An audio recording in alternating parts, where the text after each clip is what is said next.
If you're a podcast host, listen up, this one's for you. My name is Allie Jackson. I'm the host of Finding Mr. Height, a dating and relationship podcast that I've been doing for 4 years now, sharing my positive and practical approach to dating that's built on my own life experience. And I wanted to share another experience that I've had, my secret behind monetizing my show. It's called Red Circle, and I was just telling my colleague about how much I love their platform. With Red Circle, not only am I getting a seamless hosting experience, but I also love the support I receive in ad sales. It's not just typical ad sales either. It's targeted opportunities based on my show and my life. And the platform is super simple. You just set your preferences and Red Circle matches you with sponsors that align with your show. You can vet every opportunity and their platform gives you great analytics. More recently too, my Red Circle team has brought me opportunities outside of my podcast on social media to really augment the podcast partnerships, bring them full circle. I just can't recommend them enough. If you want to give it a try, go to redcircle.com to get your free trial. That's redcircle.com for a free trial.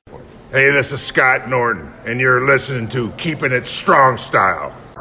Yo, this is Rich Latta from One Nation Radio. This is brought to you by the Social Suplex Podcast Network. We present to you the Ace of Podcasts, Keeping It Strong Style.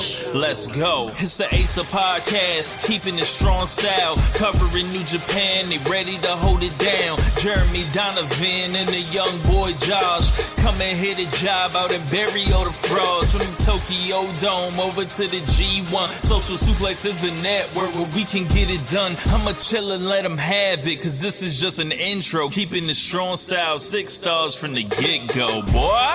Yeah, from Tampa Bay to the Tokyo Dome, this is Keeping It Strong Style with your hosts, Jeremy Donovan and the young boy Joshua Smith. And thank you for listening.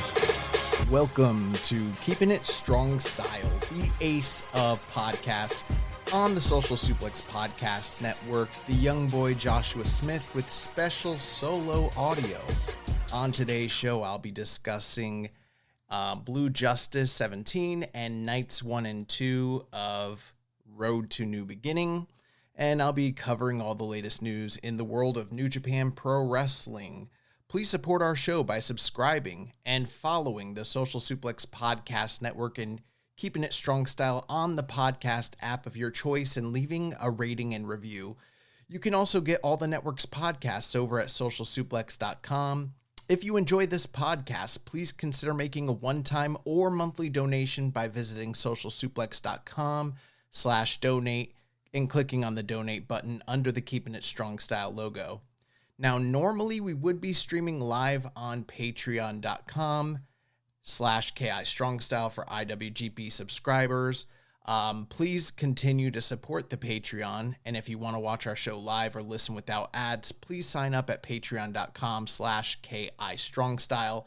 As we talked about several weeks ago, the month of February is coming up. Me and Jeremy have decided to move all of our content exclusively to the new IWGP tier, which will be the $5 tier, which means you'll be able to get all the bonus audio that we do and be able to watch this show live with other subscribers and get ad-free audio. Now, unfortunately, me and Jeremy, we didn't even really discuss the prospect of me doing any live audio this week, which is great for me because I'm not the most tech savvy in the world anyways. And honestly, guys, this week, maybe you're feeling it too. I don't know. It's been really nice to have these kind of extended breaks from New Japan Pro Wrestling. I know a lot of you are very excited about the direction of the company and the product coming out of New Year Dash. I've seen comments where people are begging and chomping at the bit to get a few of these New Beginning shows kind of kicked off a little bit earlier. So for some, the lull has been a little antsy, but for me, just with the current state of everything that's going on in the world, not only for me personally, was it an extreme challenge to reacclimate my sleep cycle with the jet lag. The funny thing is I talked to a friend of the show, Trish Spears, and she mentioned how, and I'm just taking her word for it, but generally speaking for Europeans, going to Japan, very, very, very difficult for them to go that way and then acclimate to the time change. For me and Jeremy, being from the States, that wasn't too difficult, But she said what happens with us is we get it worse coming home than they do when they go home. So I'm not too privy to the science on all of that. Maybe that's a gross generalization, but it's been really hard for me to reacclimate, get in the swing of things with work. And then, unfortunately, either I caught like traveler's sickness, or more likely, it seems like I caught norovirus, which is a form of food poisoning. And my God, I was literally the day after we recorded last week, just sick as a dog. If you've ever had food poisoning, if you never have, I should say, you are lucky, and the vast majority of you, I'm assuming, have had it, and it's not any fun. So you kind of combine that with what's going on in the world, but even, more expressly in terms of affecting me personally, just what's going on here in the States with the presidency, this administration, ICE, and everything going on in Minnesota. It's very, very harrowing. It's very troubling, and honestly, it sickens me. And it's been, typically we don't like to get too much into politics, and I'll kind of spare. I'm not going to do a deep dive into, everything that's going on, but I am staying up to date with it. I'm trying to be informed. I have friends and work colleagues in Minnesota that I'm very worried about, and there seems to be a disconnect from what you see on mainstream media. I'm not one of these well, I guess I am a little bit of a conspiracy theorist, but I'm not one of these, individuals like, oh, fake news, everything is fake, you can't trust anything. That's not the case, but there is a disconnect from the live videos that I'm seeing all over social media that are depicting from citizens on the ground live what's occurring in their community versus what's being reported or how it's being framed. So it's really, really troubling to me. It's affected my mental health. And I said all that to say this. Excited to do today's show, but I'm glad that I don't have to have the pressure of being live in front of you folks as an audience. We'll get back to that next week. Jeremy returns tomorrow. And the other funny thing is, as I was preparing to record the show, since I'm not live and since there is no Jeremy, I was like, okay, I can kind of push the time back a little bit. It's probably going to be a shorter show anyways. We'll see. We got a lot of questions.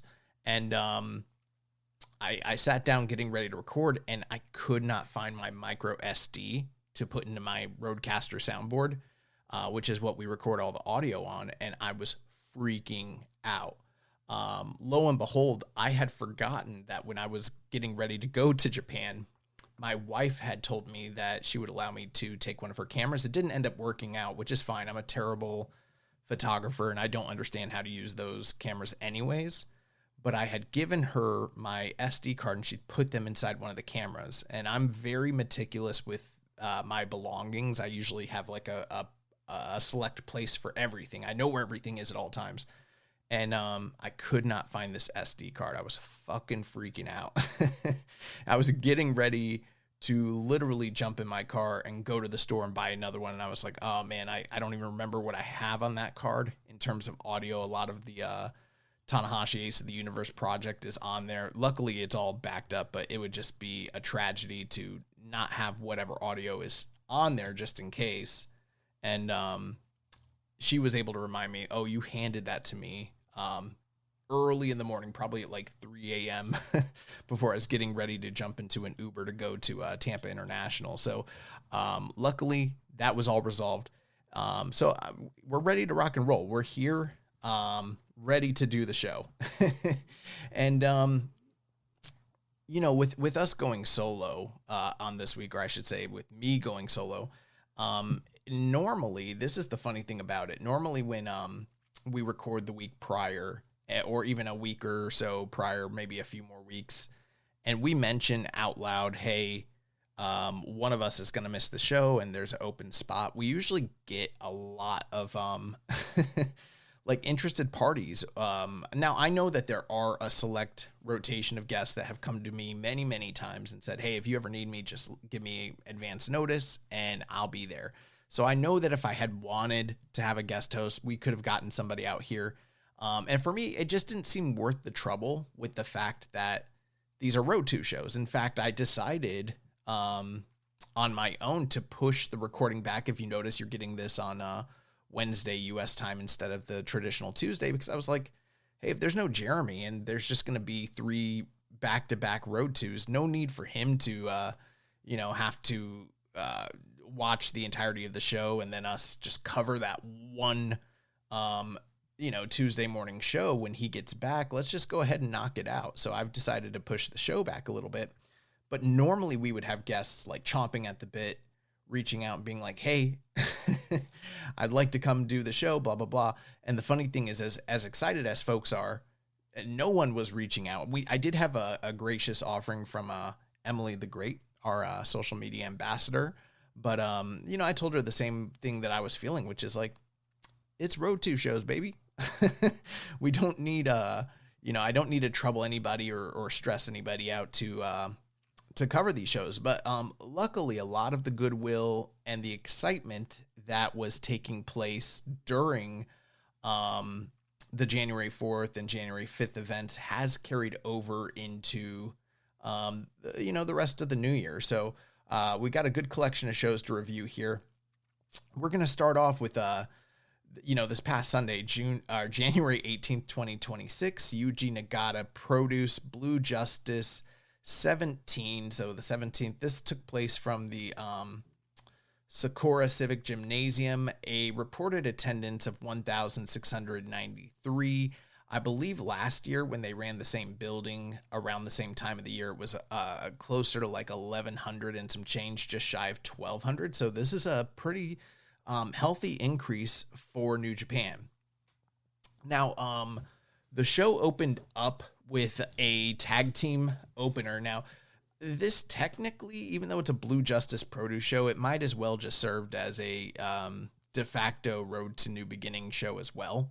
We're going to run through some of the results. If there's anything that's noteworthy, I will make mention of it. But the tag team of Robbie Eagles and Kosei Fujita, the current reigning IWGP Junior Tag Team Champions, they defeated the team of Tiger Mask and Zane J at 7 minutes, 55 seconds. Robbie Eagles hit a reverse Boston Crab on Zane J to get the submission victory there. Some jaw-jacking post-match between Tiger Mask and Robbie Eagles. If you recall, Robbie Eagles and Tiger Mask were also tag team champions during the pandemic era. But yeah, very interesting. Zane J, Young Lion, getting ready to gear up for the Young Lions Cup, which we'll also be covering. So he takes a submission victory or loss there. Second match of the night, the team of Unbound Company, which was Daiki Nagai, Oscar, and Yuto Ice, the Knockout Brothers. They defeated the team of Katsuya Murashima, Master Wato, and 9 minutes and 55 seconds when Oscar hit a nightmare submission choke out, referee stoppage on Katsuya Murashima to pick up the victory there. Again, another Young Lion in a preview tag match. That's kind of the theme of some of these early matches is, while it's not uncommon to see a lot of the Young Lions serve pin eater roles in multi-man tag matches during Road 2s, it is uncommon to see this many because we had essentially 5 of them back to back to back. And again, that's because this was sort of serving as a preview for the Young Lions Cup. So New Japan wanted to give an opportunity for each of these guys to shine in losing efforts against their opponents. So Knockout Brothers pick up the victory there, along with Daiki Nagai. Daiki Nagai being the one sole Young Lion on that show to be on the winning side of things. Third match of the night, House of Torture team, Kanemaru Show and Doki. They picked up the victory over the Hantai group of Desperado, Taguchi, and Masatora Yasuda. Yoshinobu Kanemaru picked up a figure 4 leg lock victory, 8 minutes and 51 seconds over the Young Lion Yasuda. Fourth match of the night, the TMDK team, the current at the time reigning Never Openweight 6-man tag team champions, Hartley Jackson, Ryohei Oiwa, and Zack Sabre Jr. They picked up a victory over the team of Bishamon, Goto, and Yoshihashi, along with Tatsuya Matsumoto.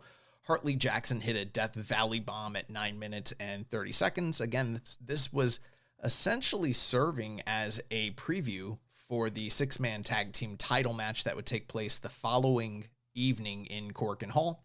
And TMDK looking dominant and victorious here. The fifth match of the night, the team of 150, Satoshi Kojima, Taichi, and Tomohiro Ishii, they picked up the victory over the Unbound Company team. Oh, no, I apologize. The Hantai team, Shota Umino and Yuya Uemura, teaming along with Shoma Kato. Again, this was also a preview match for the number one contendership tag team match that would main event the next evening, where Taichi and Tomohiro Ishii would be taking on Yuya Uemura and Shota Umino. Taichi picked up the victory here over Shoma Kato, 10 minutes and 28 seconds with a dangerous backdrop.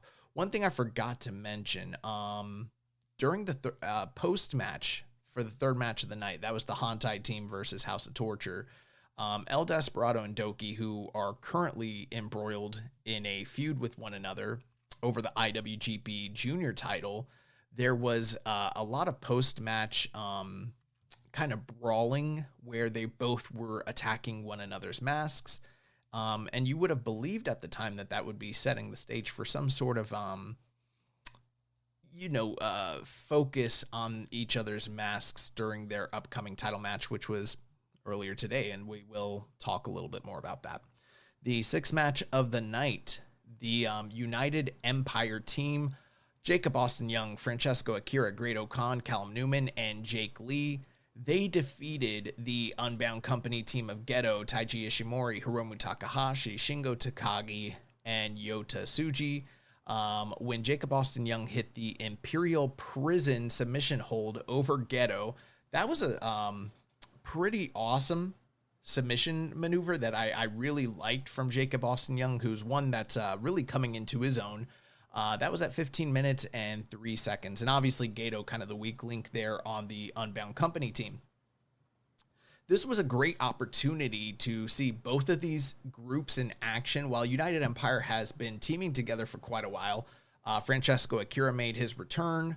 Or maybe he made his return at New Year Dash. I actually can't recall off the top of my head. I guess I could look it up, but for some reason I was thinking this was his return, so maybe I'm correct there. I don't know. But the first time really to see this iteration of the teaming together along with Jake Lee, this is coming hot off the heels of the New Year Dash angle that took place where Callum Newman and Will Ospreay had their exchange of words, and there was the implication that Callum Newman was going to attack Will Ospreay with the chair, and that kind of created a lot of rifts within the group.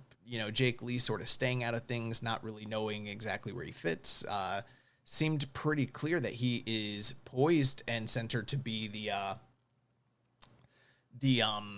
leader of the group for the time being, but that still hasn't completely gelled itself all together. So there's some rifts there, but these guys are still working together as a unit. And then in the meantime, the War Dogs and the unaffiliated / former LIJ have just now kind of formulated, even though they've been teaming together since, fourth quarter last year, with this new, focus and everything centering around Yota Tsuji. This was a good opportunity to see them working with one another. That being said, you notice here it's all the domestic Japanese talent that are on this team teaming together, which is a little bit more of a cohesive fit. We didn't see any of the Western former War Dogs team members that might not be as apt to go along with the Unbound Company name and mission statement. So that still remains to be seen here, but good action here. Ultimately, the big story coming out of these preview matches is Jake Lee continuing to chase after Yota Tsuji and make his intentions known that he wants to get a title shot for the IWGP World title. Now, during the post interview or press conference after Wrestle Kingdom, Yota Tsuji made it very clear that he had no intentions of defending the IWGP title except for against deserving opponents who have earned a title shot and, on the highest stage possible. So it seemed pretty clear coming out of Wrestle Kingdom that Jake Lee was the stated next contender for that title. Yota Tsuji kind of swerved that and said, no, big boy, you need to earn your shot. And so with that being the case, Jake Lee has kind of gone out of his way to start antagonizing and putting Yota Tsuji into a corner where he really has to kind of give a response to his aspirations and attempts to challenge for the title. Post-match, there was an attack here.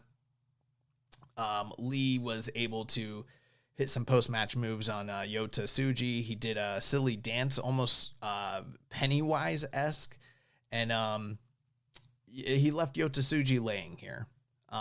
So with that being said, Hiroshi Tanahashi came down and sat down front row.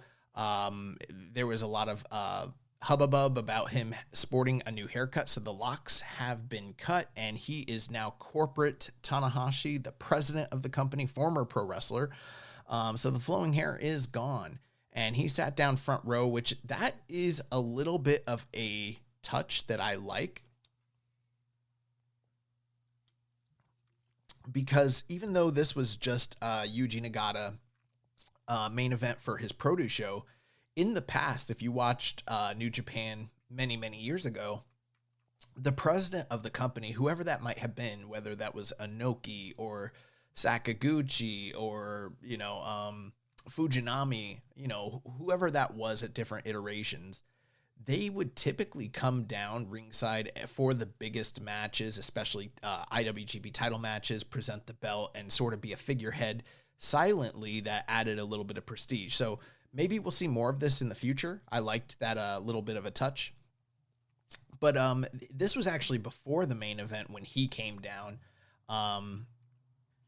This was the semi-main event, 7th match of the night. We had the House of Torture team, Dick Togo, Yujiro Takahashi, Ren Narita, and Evil, as they were defeated by... Oh, no, I apologize. This was the main event. They were defeated by the Hontai team of Oleg Boltin, Toru Yano, Aaron Wolf, and Yuji Nagata, as Aaron Wolf picked up the victory over Dick Togo versus via reverse triangle, 12 minutes and 38 seconds. And a big win for Aaron Wolf. This is the first match of a full-length tour with New Japan that he has become involved in. And some of the bigger, feuds that are kind of ongoing here, you got Aaron Wolf and Ren Narita. Now, obviously, this was a focus on Yuji Nagata, kind of honoring him as he's in the twilight of his career. And this was, essentially, a produce show booked by and for him. But Aaron Wolf was really the big question mark here. And we got to see a lot of interactions with him and Ren Narita in this match. Still some greenism, but he looks serviceable. With that being said, this crowd was very energetic and they were excited to see him and very much behind him. Right now, what we're seeing out of him, and this was basically every single night during the preview tags, would be interactions with him and Ren Narita. And he would hit very basic, offense, usually a shoulder tackle, some forearms, a really good looking elbow drop, body slam. Not much that you would need to write home about. I mean, these are essentially in the midst of a, multi-man tag selected spots. When we were in wrestling school, we would call them running spots. So, you kind of have them laid out, and there's usually, you can pick what you're going to do. The guy kind of might not know exactly what you're going to do, but they kind of know the beats of the match. You're going to hit 1, 2, 3, and then 1, 2, 3, and then a 1 or something like that. Whatever it is that whatever the structure of that match that they are the style that they're trying to work. And that's kind of what he was doing here in almost all these matches. So kind of giving him some reps. There was one point where he was tripped by a House of Torture member, and he sort of paused, but he didn't like stop and look back and react to it. Instead, he just like full stopped and was just standing straight ahead. That was the first really big snafu I've seen from Aaron Wolf, and even that was pretty nondescript. You'd have to have a keen eye to sort of notice that, and they recovered from it fairly quickly. But yeah, Aaron Wolf picks up the win here. He cut a pretty impassioned post-match promo. So this is the first time we really got to see him on the mic, and they brought out Tenzan post-match as well, and kind of honored him for his, I believe it was 35th anniversary as well. I could be wrong about that. So all in all, not the greatest show in the world necessarily, but there wasn't too many things where it's like, hey, you need to go out of your way and see this, because again, it is a produce show. It's not necessarily fully, it is canon, but it's just not must see in general. But with that being said, a healthy crowd, healthy audience, very excited, and a lot of good tag team action.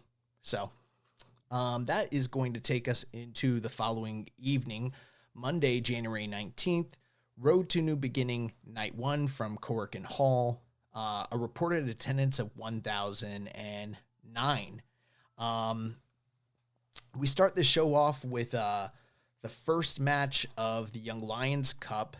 For the first time, maybe ever, I'd have to look back, but in my recollection, the Young Lions Cup has, in its long history, has almost exclusively been a league tournament, and this is the first time that we're doing a single elimination tournament, to my best recollection.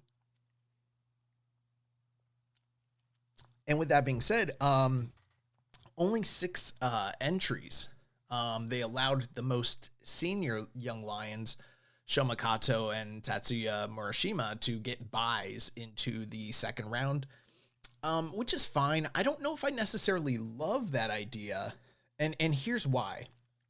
If we're going to do a single elimination tournament, why not get some other young talent in the tournament? Now, I know we don't have Noge Dojo guys ready to go today, and maybe that is what they're just primarily focusing on, is just their guys. But I'm sure that there was 1 or 2 guys, promising young upstart talents, that you could have got, very quickly to give them a little bit of exposure and add a little bit of a different taste and flavor to the tournament. That's just my 2 cents. But it doesn't make or break things whatsoever. I just think it could have been a nice little addition to grab a line from All Japan, a line from Noah, or whatever the case may be. That being said, because this is a single elimination tournament, typically these guys are used to working 10 to 15 minute time limit matches. That doesn't mean that these matches went overly long, but what it does mean is that usually it's going to be a 10 to 15 minute time limit. And because it's single elimination, there is no time limit involved whatsoever. There has to be a finish. So we open up the show. Tatsuya Matsumoto takes on Masatora Yasuda. And very good action, exactly what you'd kind of expect from Young Lions here. Yasuda was victorious 8 minutes and 33 seconds. He defeated Matsumoto with a Boston Crab, which has become very much in vogue. I know that that is a move that has always been a staple and de facto finisher for Young Lions, but ever since Yota Tsuji defeated Konosuke Takeshita with that move at Wrestle Kingdom, it sort of reinvigorated the move within the, the fighting spirit, the legacy, if you will, of what New Japan and that lion mark represent. One thing I wanted to mention as well. So we had Chris Charlton on the call for the first night during the Blue Justice. That was 100%. There was no English commentary. It was just Japanese language. But these second 2 nights, we had Chris Charlton, who, I'll just say it. This is my personal opinion. While I do think Walker, and this is just me kind of giving a comparison between the two. I obviously I prefer the team when they're together. They're excellent. Walker has certainly grown quite a bit as a commentator and is constantly working to improve his craft, and not only his craft, but also his knowledge. The guy is a sponge. But with that being said, I felt like Chris Charlton, I don't want to say Chris ever mails it in because that's not the case. He's always impassioned, but he also seems to be very reinvigorated by what's going on in the company right now as well, because he just was on this evening.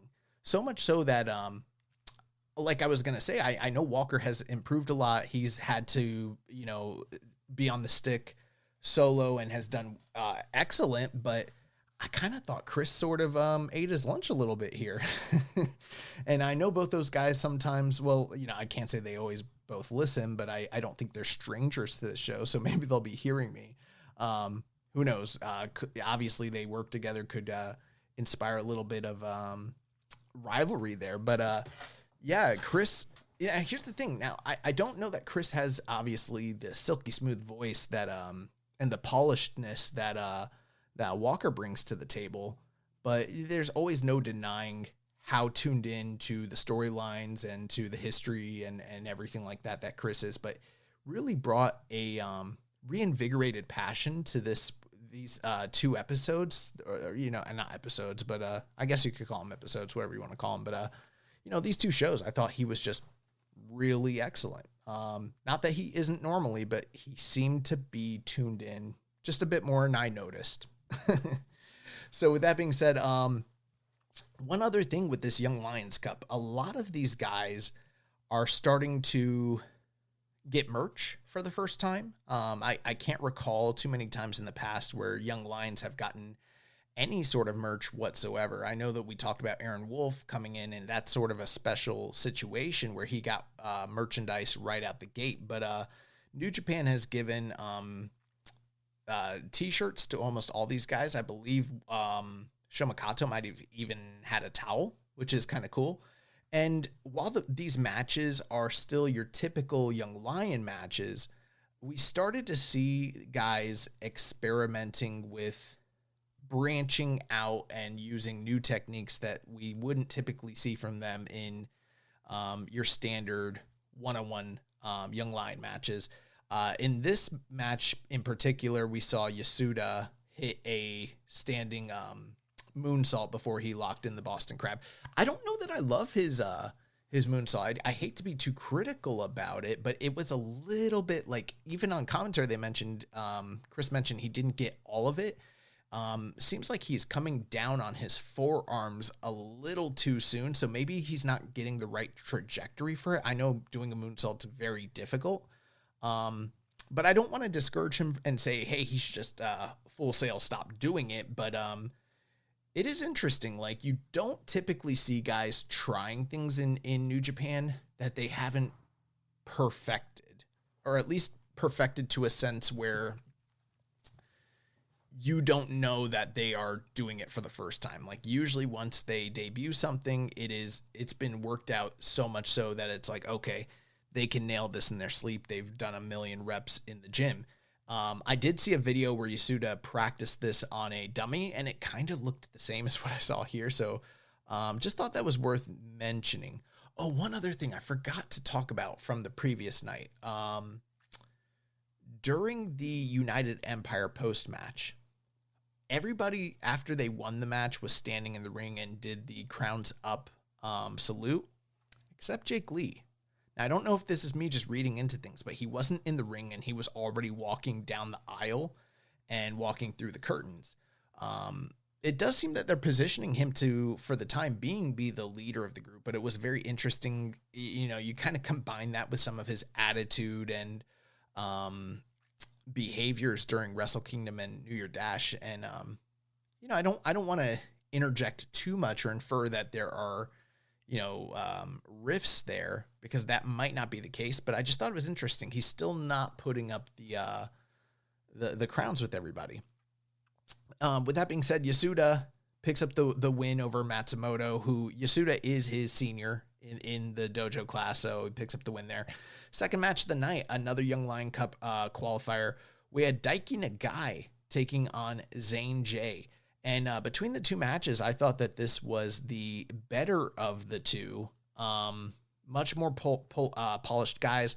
I loved the backstory of Zane J that was presented by Chris Charlton during the commentary, talking about how he got his entire start in the New Japan Academy in California, with no wrestling experience before he got into the academy there. Started in the beginner's class. He had a athletic background with like rugby and football and things like that, but started there, graduated through the dojo system, made it to the Strong Survivor, gimmick, and then eventually came over here and got rebuilt from the ground up.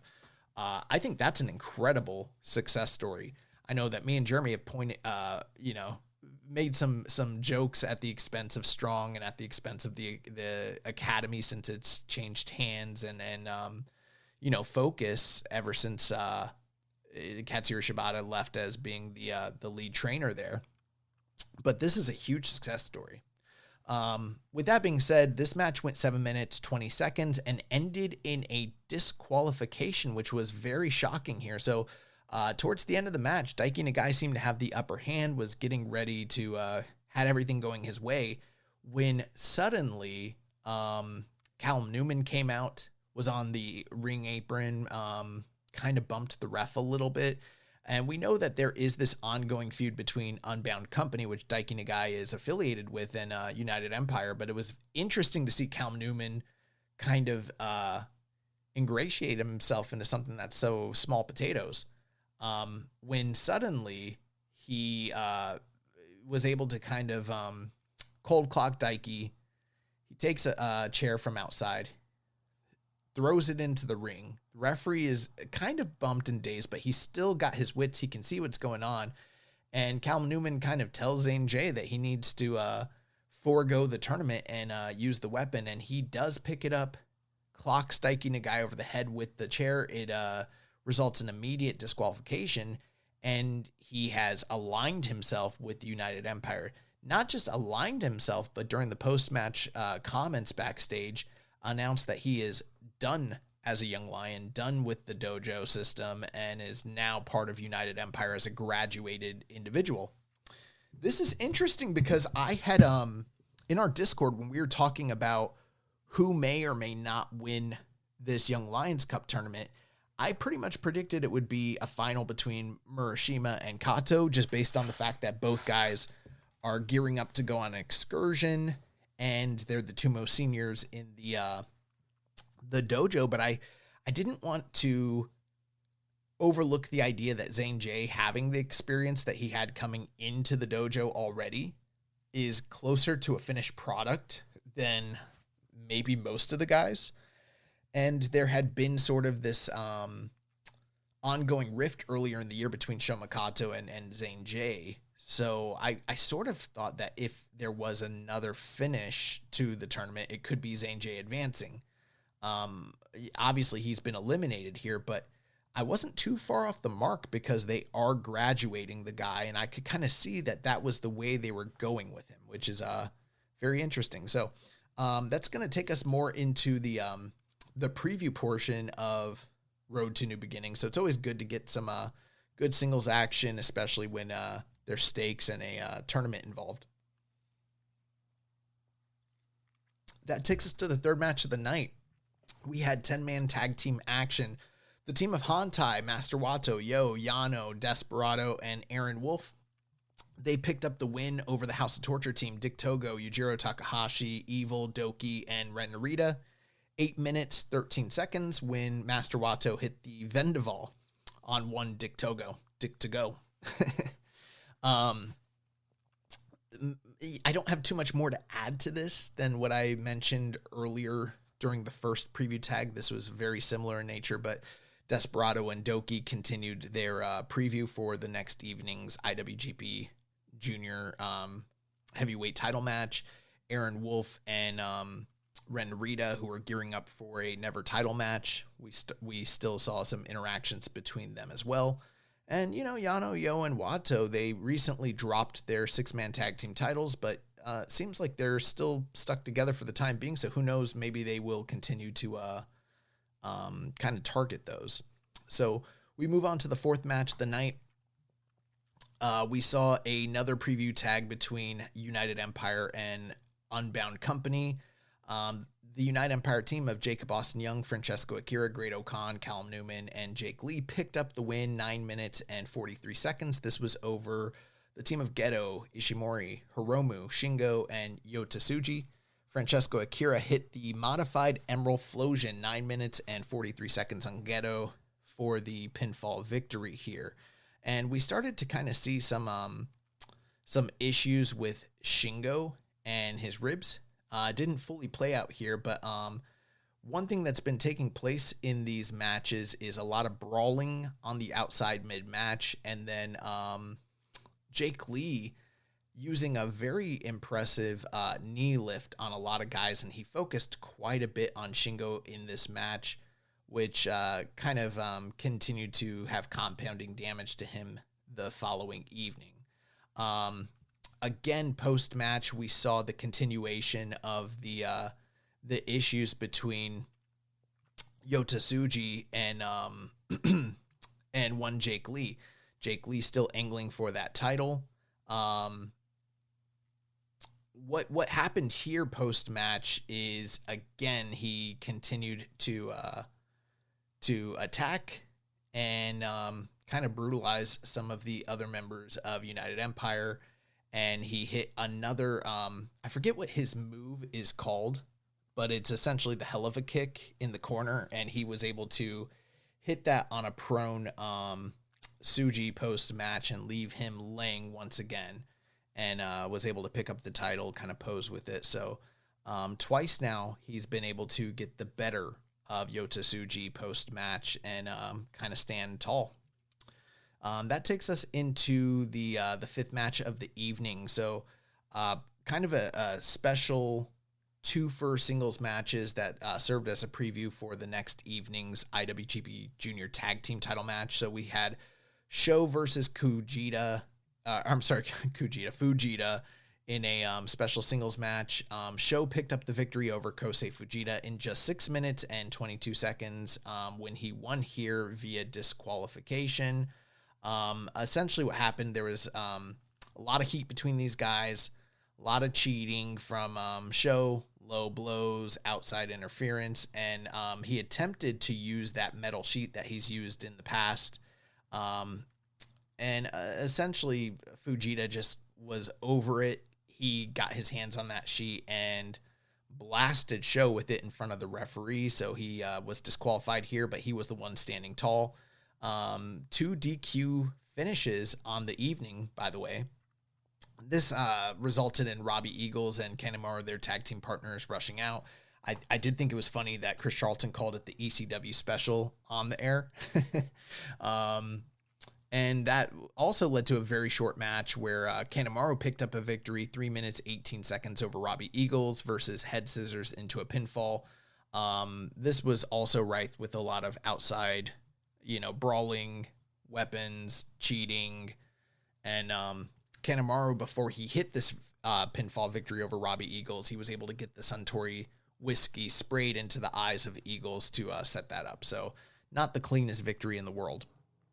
That takes us to the semi and main event of the evening. So the semi-main event here, we had the never open weight 6-man tag team titles being defended as we crowned new champions. The team of Bishamon, Yoshihashi, and Hiroki Goto, along with Boltin Oleg, they picked up the victory at 18 minutes and 7 seconds over the TMDK team, Hartley Jackson, Ryohei Oiwa, and Zack Sabre Jr.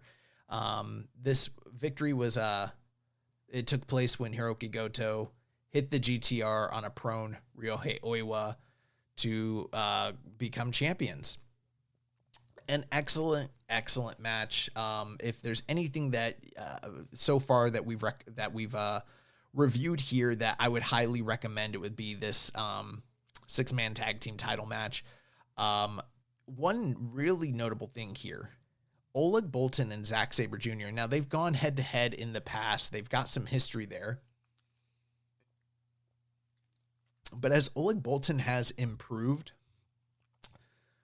he's getting closer to being on Zack's level, and this was the first time I really enjoyed the exchanges and interactions between these two guys to another level, where I feel like Zach is an incredible foil and a guy that can elevate Oleg Boltin to a new status in terms of his work and in terms of standings in the company.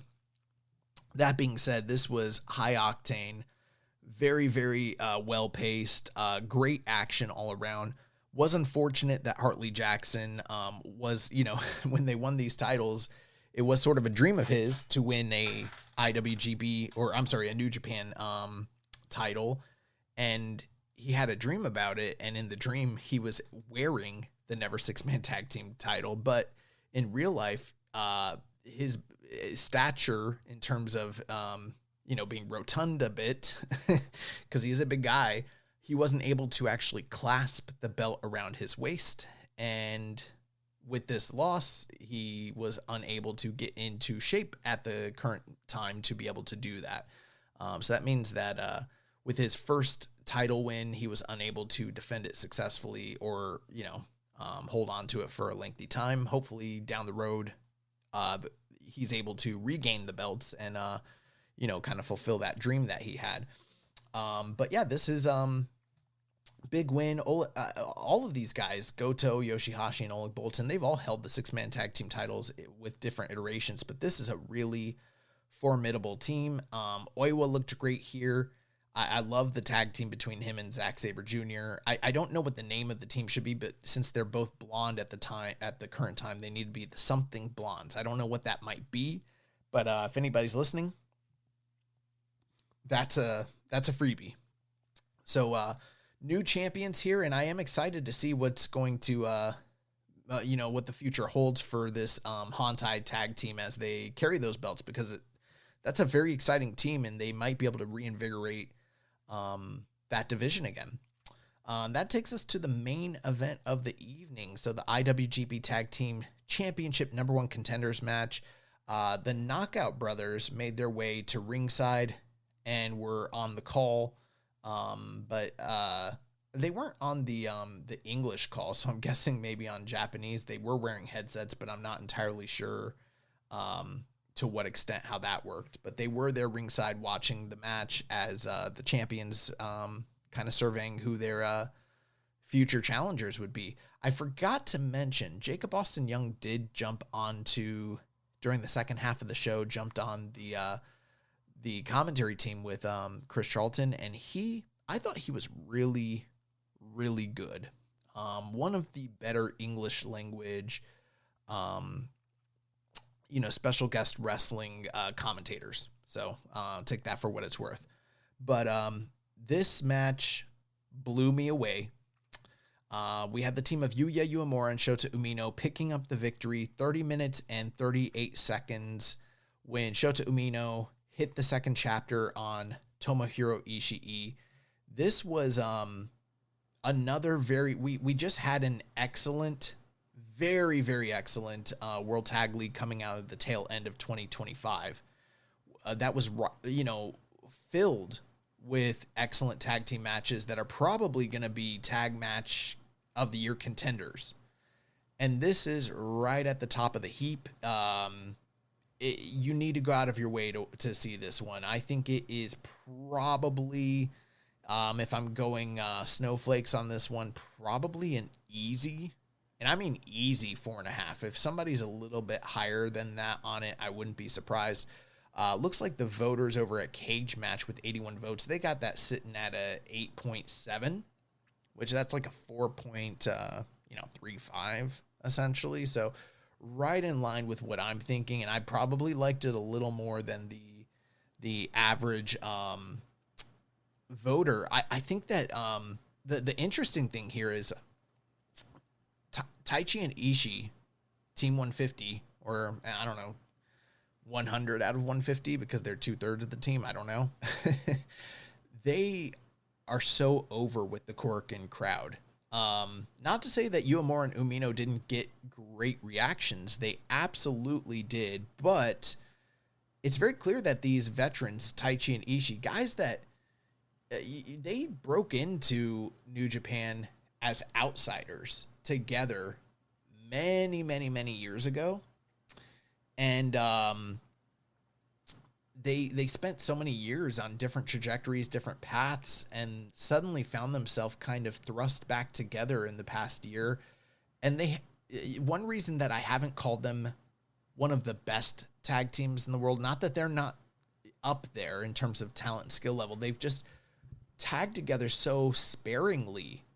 We did have them as nominees for Tag Team of the Year last year, and Jeremy almost didn't want to make them nominees, namely because of their lack of competition together. And I had to point out, like, hey, that's true, but the 4 or 5 matches they had are so high caliber, we kind of can't leave them entirely off. We might as well mention them. And that streak has continued here, where these guys they're veterans. Their bodies obviously have a lot of miles and tread. A lot of the tread is gone, but fuck, if they're just not 2 of the best guys in the entire world. So right now, I mean, yeah, Knockout Brothers, the TMDK team of Oiwa and Zach, 2 of the best tag teams in the world. You got to throw Taichi and Ishii right there.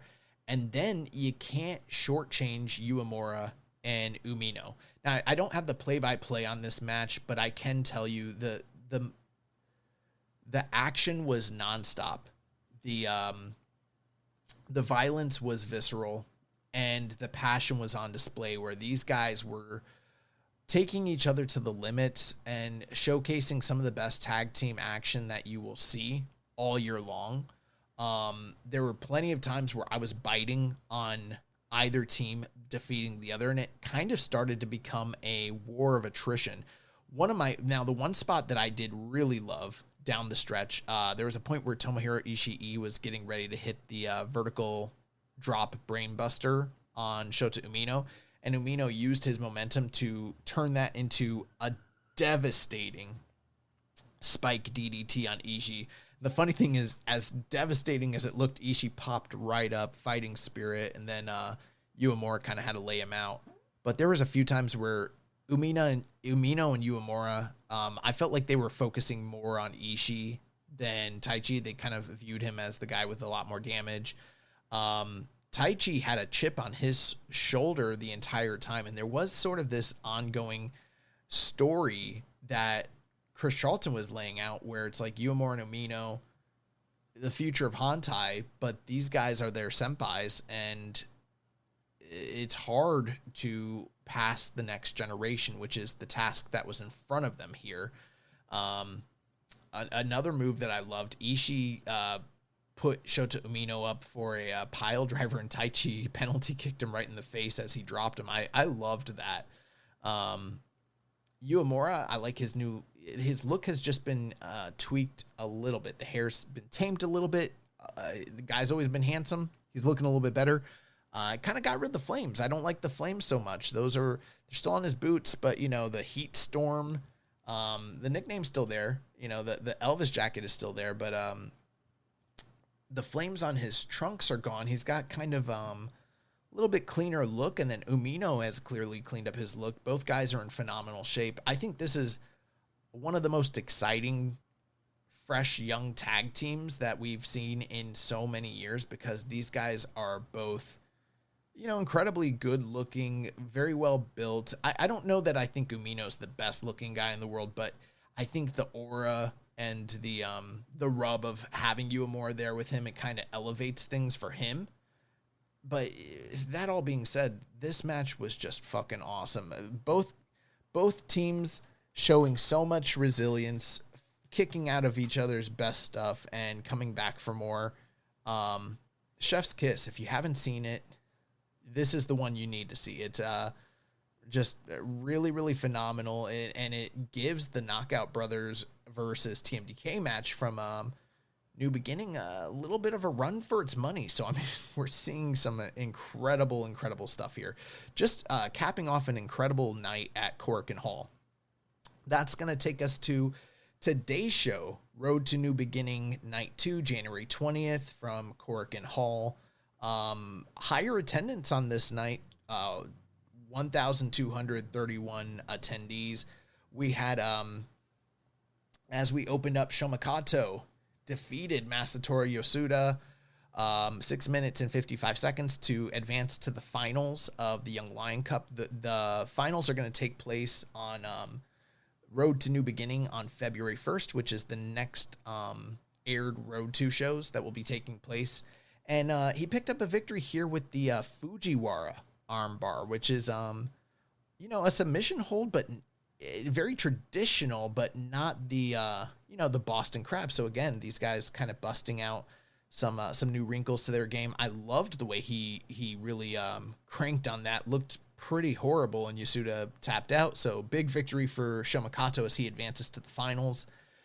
And then we had Daiki Nagai versus Katsuya Murashima. Of all the matches, I thought this so far was the best of the Young Lions Cup matches, and Murashima was successful here. They got a good amount of time, 9 minutes and 19 seconds. Murashima picks up the victory with the Boston Crab, and his iteration of the Boston Crab is the one where he jumps up and down, almost like jumping box squats to get the victory here. There was one moment where Daiki Nagai, I believe he hit like a monkey flip of some sorts, and then he sits cross-legged in the turnbuckle, facing the turnbuckle, and looks over to the camera and says something to the extent that I'm the best, or I'm number one. A guy that is aware of where the camera is and how to play up to it reminds me very much of very different attitudes and ways of projecting. But if you ever watched Prime Shibata, that was a guy who was always aware of where the camera was and how to play up to it. Daiki Nagai's got that in his blood too. Murashima and Shomakato, they advance the two most senior guys. I know some individuals in our Discord were talking about how, in the recent tournaments, there have been examples of guys getting upsets and going with non-traditional routes. It's not always necessarily the two most senior guys advancing and going to the finals. And I kind of challenged that by saying, number one, this is a little different because it's single elimination. Number two, Shomakato and Murashima have both been very vocal about wanting to go on excursion. I think they're getting ready to do that for both of them, and it makes all the most logical sense to have them face one another. And and then the other thing too is, even though there's been some breaks with tradition in the past, more often than not, your most senior guys are going to be the ones that go to the finals of a tournament like this. So that being said, that takes us to the third match of the night. The Knockout Brothers, Oscar and Yuto Ice, they picked up a victory over Shota Umino and Tatsuya Matsumoto in just 1 minute and 26 seconds.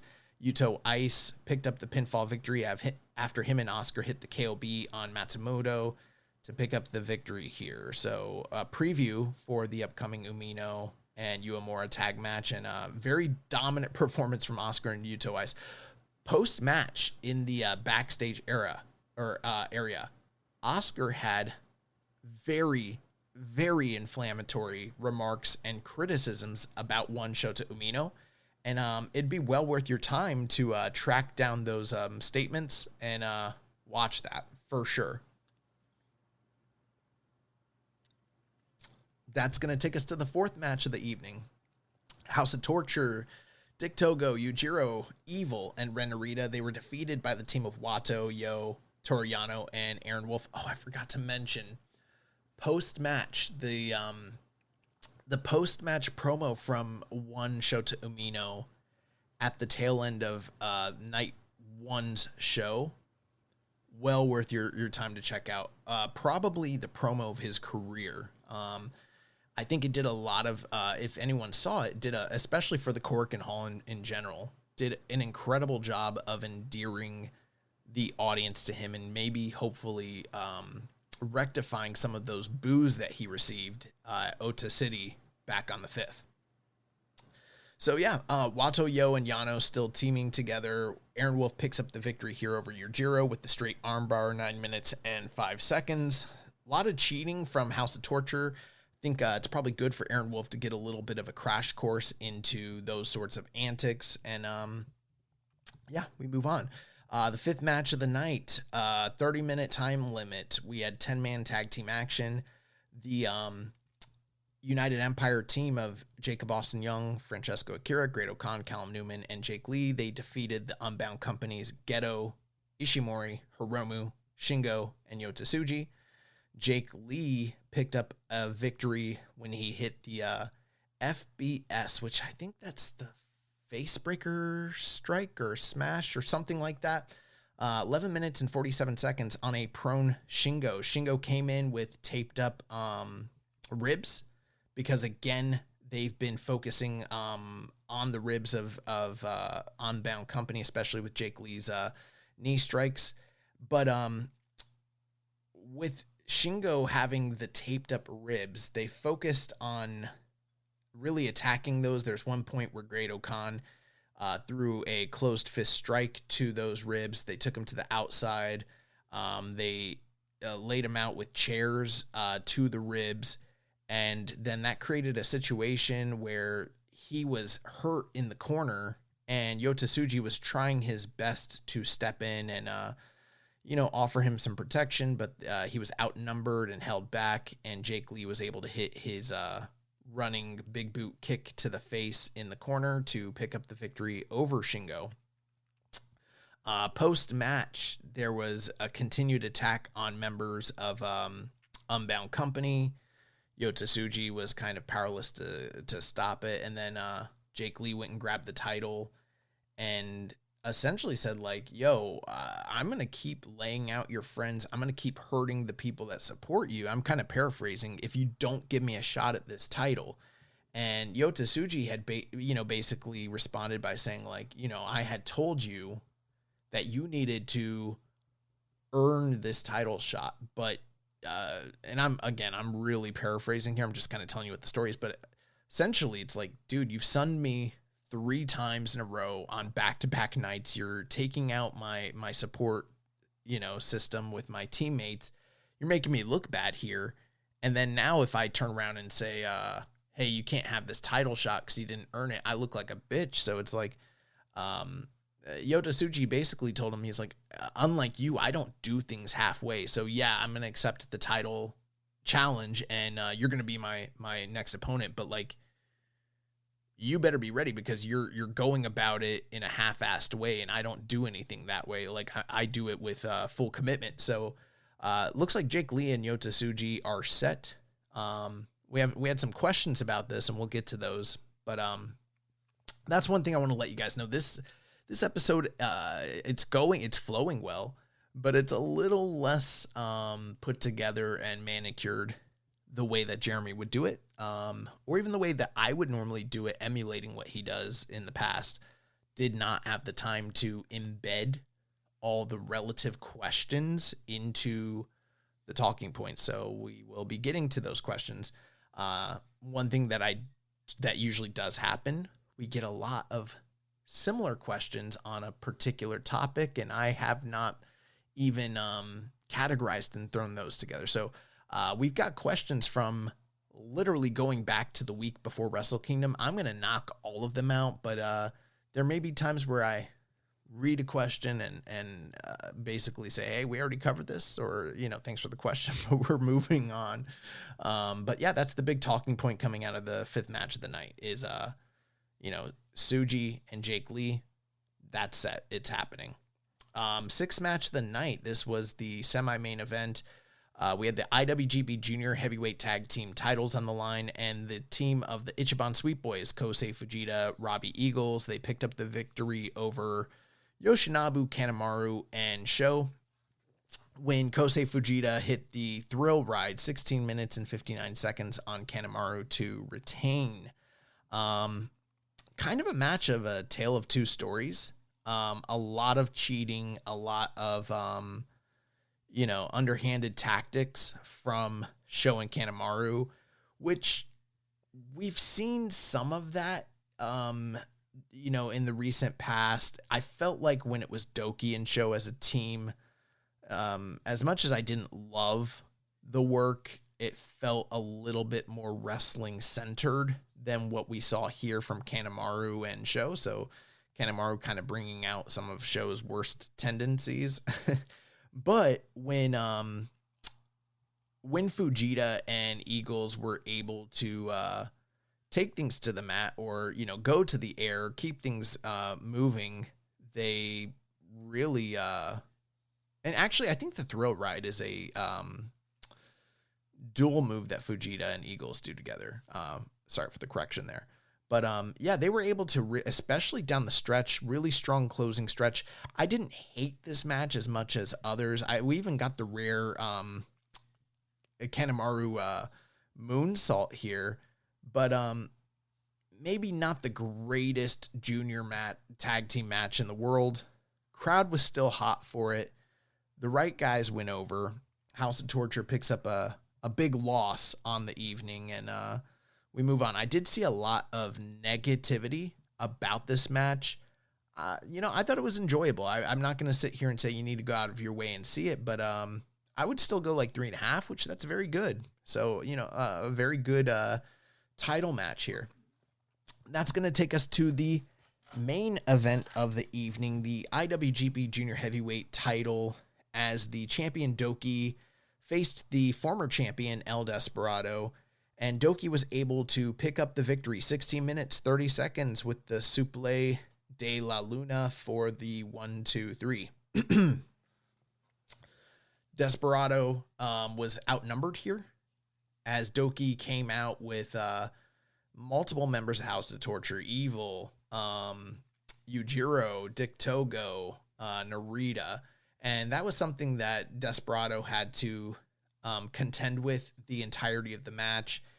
Him and Doki at one point were brawling all over the Cork and Hall crowd up into the orange seats, which I have now had the honor of sitting into those very, very tight quarters. There was attacks with the steel pipe from Doki. After a ref bump, we had a lot of interactions and interference from the House of Torture. The numbers game became so crazy that we got members of Hantai coming out to even up the odds. Aaron Wolf made his way, kind of cleared house. Master Wato hit some tope suicidas on everybody, and we were able to get the House of Torture members out of there and sort of even things up to where it's just one-on-one between Doki and Desperado. But ultimately, Desperado was able to cheat and hit the head of Desperado with that metal sheet that was used the prior evening that him and the other junior members of House of Torture have been relying on. He was able to get a headshot on Desperado. He laid that out into the middle of the ring, hit the slingshot DDT, and got the suplex de la Luna for the 1-2-3 here. Here's what I will say. By standards of a work rate match, right? This was not great. And I certainly have criticisms about the booking of the match. That being said, I saw really, really, really low ratings for this match, and I understand why, because there is a fatigue, especially with Western fans, when it comes to the antics and the utilization of the outside interference and the overabundance of it with House of Torture. And I've been guilty myself of, you know, basically calling that out and being hypercritical of it. And I'm not sitting here and saying, like, I'm not going to change my tune and say, oh, you don't get wrestling, you know, you need to love this. That's not the case here. I totally can understand and empathize with why people don't like that stuff. And I don't necessarily like it myself. And however, watching wrestling in Japan did change my perspective slightly, because, you know, one of the things when it comes to wrestling, it does need to be entertaining, but it's not always just about entertaining you, the viewer at home. It's also about the audience in the building. And I noticed, again, and we talked about this last week and the week before, how the general tone, attitude, and viewpoints of a Japanese wrestling audience, and I don't want to make them a monolith, but this was just my observance. It's very different than how Western wrestling fans enjoy and watch wrestling, right?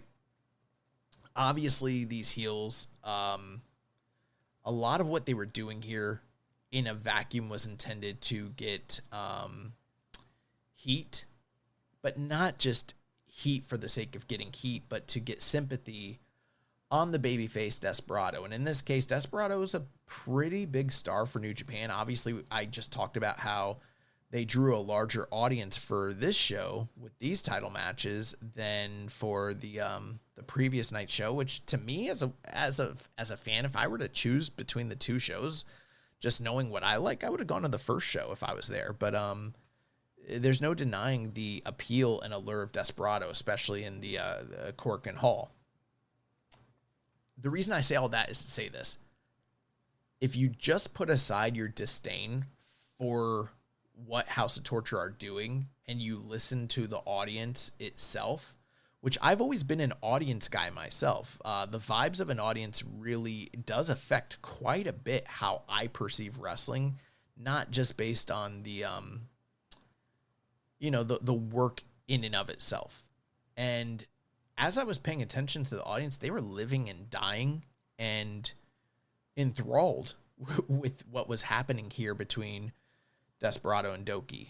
Now, part of that, I believe, is because they were also under the impression that Desperado was very likely going to overcome the odds and regain his title, which obviously did not happen here. So I say all that to say this. I don't know that I necessarily agree 100% with the very harsh negative ratings when it comes to the match.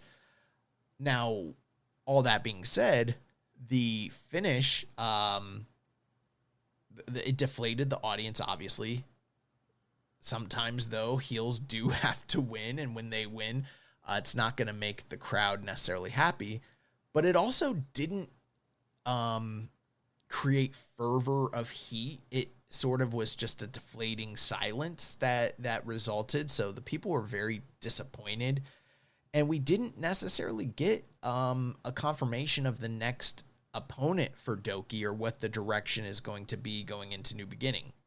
I am critical of why this match even happened in the first place, even though I can see some of the positives of the work in and of itself. I'm still not sure why we went this way, and I'll reiterate. Last year, Desperado was in the midst of what was pretty much a historic title reign, right? He was on track for that. Doki came back to the company unexpectedly as a heel after having been like a top, he was the top junior the year prior before he had the injury. And it seemed like the stars were aligned to get the rematch between Desperado and Doki because, Doki, he injured his arm in the match with Desperado in the Tokyo Dome the year prior, was put on the shelf and was gone for an extended period. He comes back as a heel, which was very bizarre. He's working just strictly tag matches, and then suddenly he's thrust into a title match with Desperado, and it's less than what you would want it to be, for sure, especially considering these two guys, their history and everything like that. Doki picks up the win, which was like, what the fuck? Like, why is he ending the title reign here, and where's this going? And then, we get to the Tokyo Dome, and Doki's not on the card. He's not defending the title. And, at the time, we were believing that, okay, well, they're going to give Fujita his moment in that four-way to kind of propel him and get him ready to potentially dethrone Doki.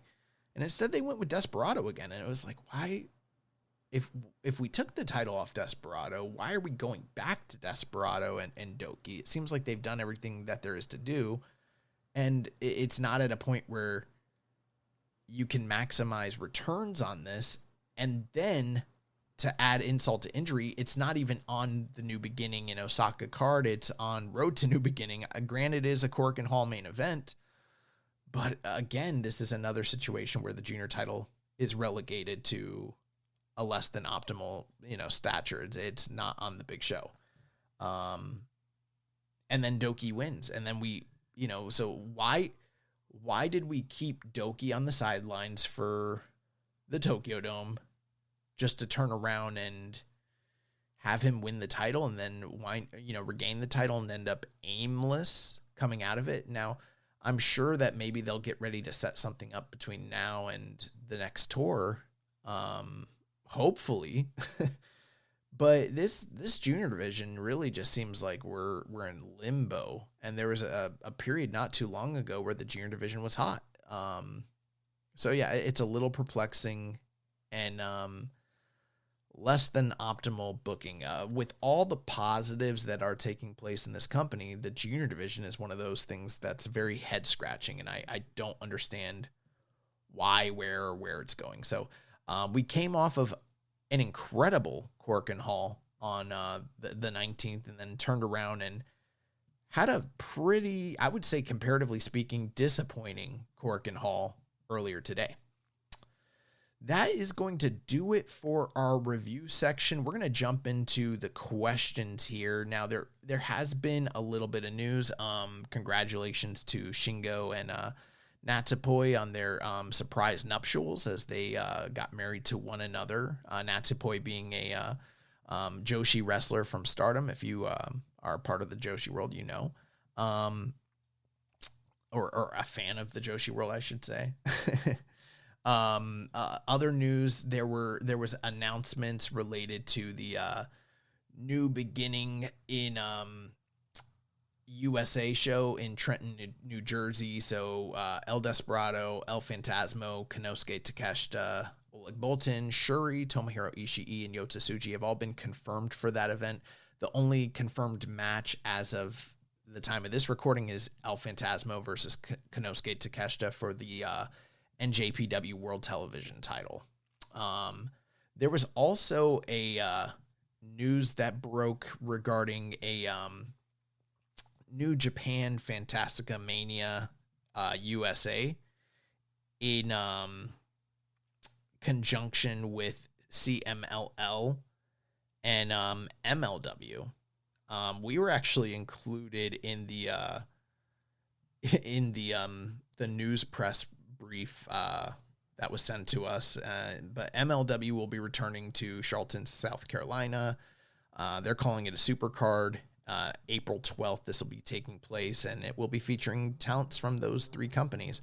I'm always a little bit like arm's length when it comes to anything related to MLW, especially when it's a crossover between these three companies. But yeah, they're kind of co-opting the Fantastica Mania name and I guess working to some extent with New Japan. So that's pretty, I guess, cool. And that is going to do it. I didn't have any other super major news, but let's jump into the questions here. And like I said, there are quite a few. If there's anything that is kind of getting double covered, we will, kind of just thank you for the question and skip over it. Some of these questions, again, very old, so we're going to do the best we can here. Question here from the Dark Soldier. Despite Tsuji's claim about boycotting any shows where the IWGP Heavyweight title doesn't main event, how fast do you think that will be proven wrong?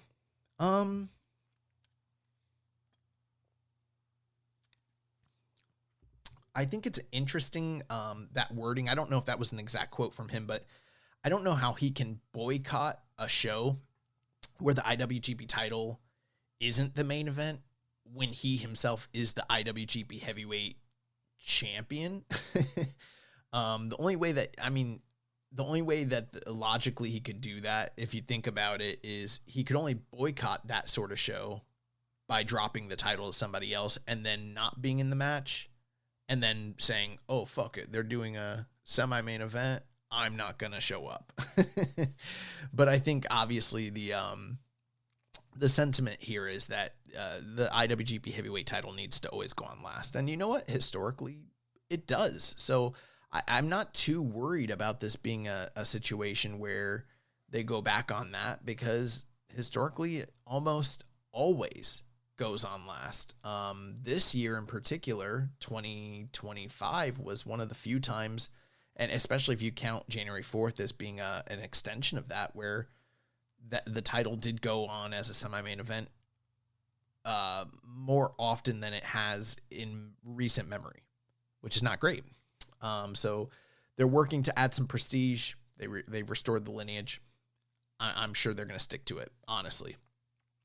He also said, while I'm disappointed Jake Lee is Tsuji's first challenger, I'm able to stomach it as it can turn out to be a Slaying the Dragon match, kind of like how Big Show would be the buffer opponent for some wrestlers in WWE. What say you? Honestly, I will say this. I'm not the biggest Jake Lee fan in the world. The work's been good, and the build has been good. So I'm cautiously optimistic about it. I know that there's a kind of a stench and a stigma when it comes to Jake Lee. There are others that are big defenders and believers of his. I've been critical myself in the past, but I got to tell you, the work and the character work really, really good. So I'm kind of believing him as a challenger right now, honestly. But we'll see what that match looks like in practice, which it's all well and good. The idea of bringing back the good title design, bringing back the lineage, putting the title on last, saying people need to earn the shot. That shit is all great. Now let's see what you're going to do between the ropes. Now, Tsuji is off to an incredible start when it comes to the work between him and Konosuke Takeshita, but it is going to fall on him to perform at the highest level possible with guys that are not Konosuke Takeshita to really reinvigorate this thing. So that is actually the true litmus test for restoring the luster and the prestige of that title, which that's something I haven't heard too many people talking about. It's like, hey, there's a working standard. We got to get back to that working standard. That was, I know people don't like to hear this, but it severely diminished the moment that that Naito going into the pandemic, and then Evil, and then guys like Sonata picked up that strap. That's really where things really started to take a downturn. Even the final run of like Jay White, you could also throw that in there. So early picks for the New Japan Cup. I don't know that I'm 100% ready to commit any names to that, but I guess at one point I would have probably said Gabe Kidd, but he's kind of contending for the white strap, so that's sort of out the window. I'm not ready to make an early pick myself just yet, honestly. He says if Finlay does leave, I think it should be against Tsuji in a title versus career match. Do you agree? Hey, David Finlay might not be a bad pick for New Japan Cup. I know he won it last year and then didn't win the title, but that's not a bad pick. As far as if he left doing a title versus career match, I guess it's fine. I'm not always the biggest proponent of, hey, this guy's on his way out, so let's do a loser leaves town, or a loser, his career is over sort of stip, because then it's such a tell. You already know. The only time I like that is when they swerve everybody and they win, like the time when Punk was supposed to leave the company and then he won the title, and then the summer Punk kicked off. This is not the WWE one, back in when he was leaving ROH, that sort of thing. So that is going to take us to friend of the show, MJ Does PR. He says top 3 best and worst things that happened in NJPW this year. That is a pretty loaded but great question. Well, I think some of the best things, I think Knockout Brothers returning was one of the best things. Goto finally winning the title and his run with the belt was really, really fantastic. And then, Tanahashi's retirement, you kind of have to mention that as well. In terms of major disappointments, I thought just off the top of my head, Doki's utilization, his return, how disappointing all of that was pretty soul crushing and awful. The G1, there were definitely high points to the G1 and quality, but the attendance, the attention around it, the finals itself, and the push, and that was horrible. And then I guess the other last thing, and I know this is going to sound hatery, but it's just true, is I would say the use of Konosuke Takeshita, and by a greater extension, the partnership with AEW. If you kind of extend that into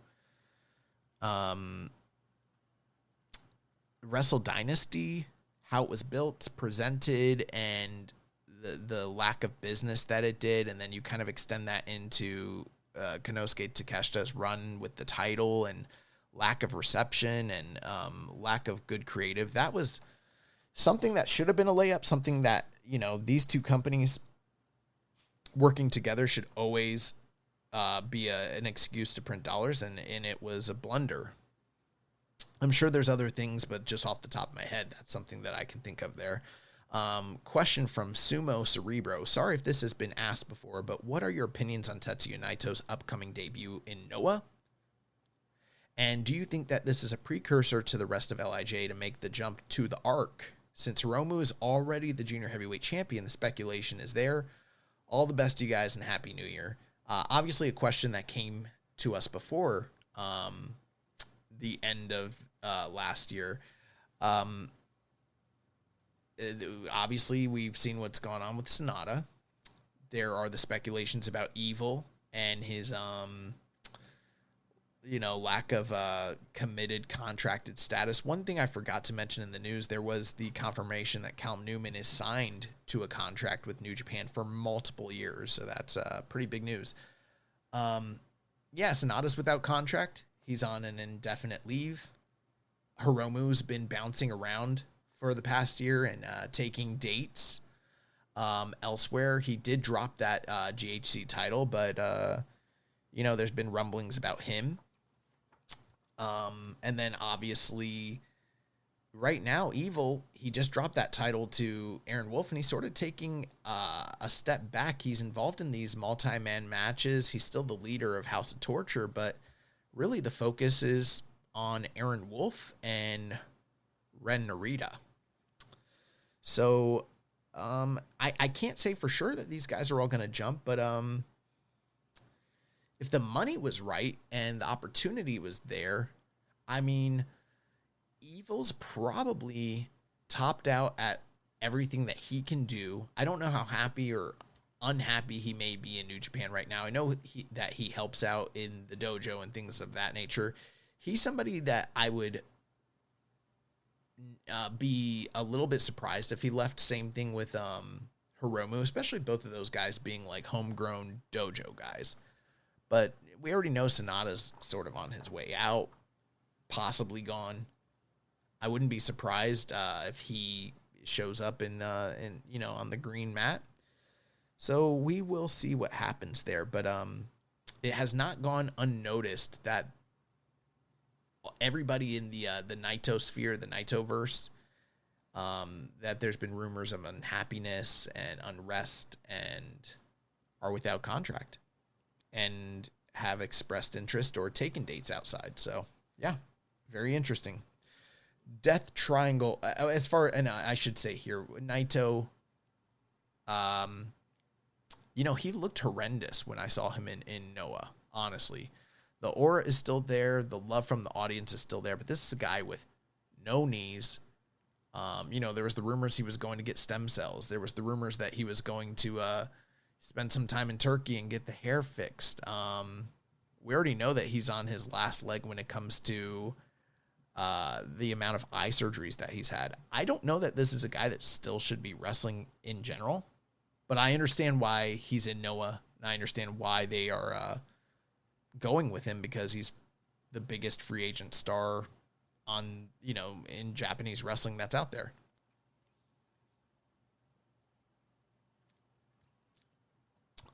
Death Triangle 720. If you were New Japan, do you think New Japan just takes a gamble and goes after talent in Japan whose contracts are also up by January? New Japan's roster seems like it could be depleting. Certain talent and new talent in the mix is always a good thing for a promotion. It's always tricky. It's always tricky with that one. We've talked about it in the past. The culture of loyalty and servitude when it comes to coming up through different dojo systems, and it's case by case. Am I personally, as a fan, open to bringing in talent that's free and available that's out there? Absolutely. Am I a proponent that it should be to the detriment of these other companies? No. We do see guys jump around, though. Soft jumps from, DDT to, Noah and from Dragon Gate to other places. So would I be personally open to the right guys coming over? Sure.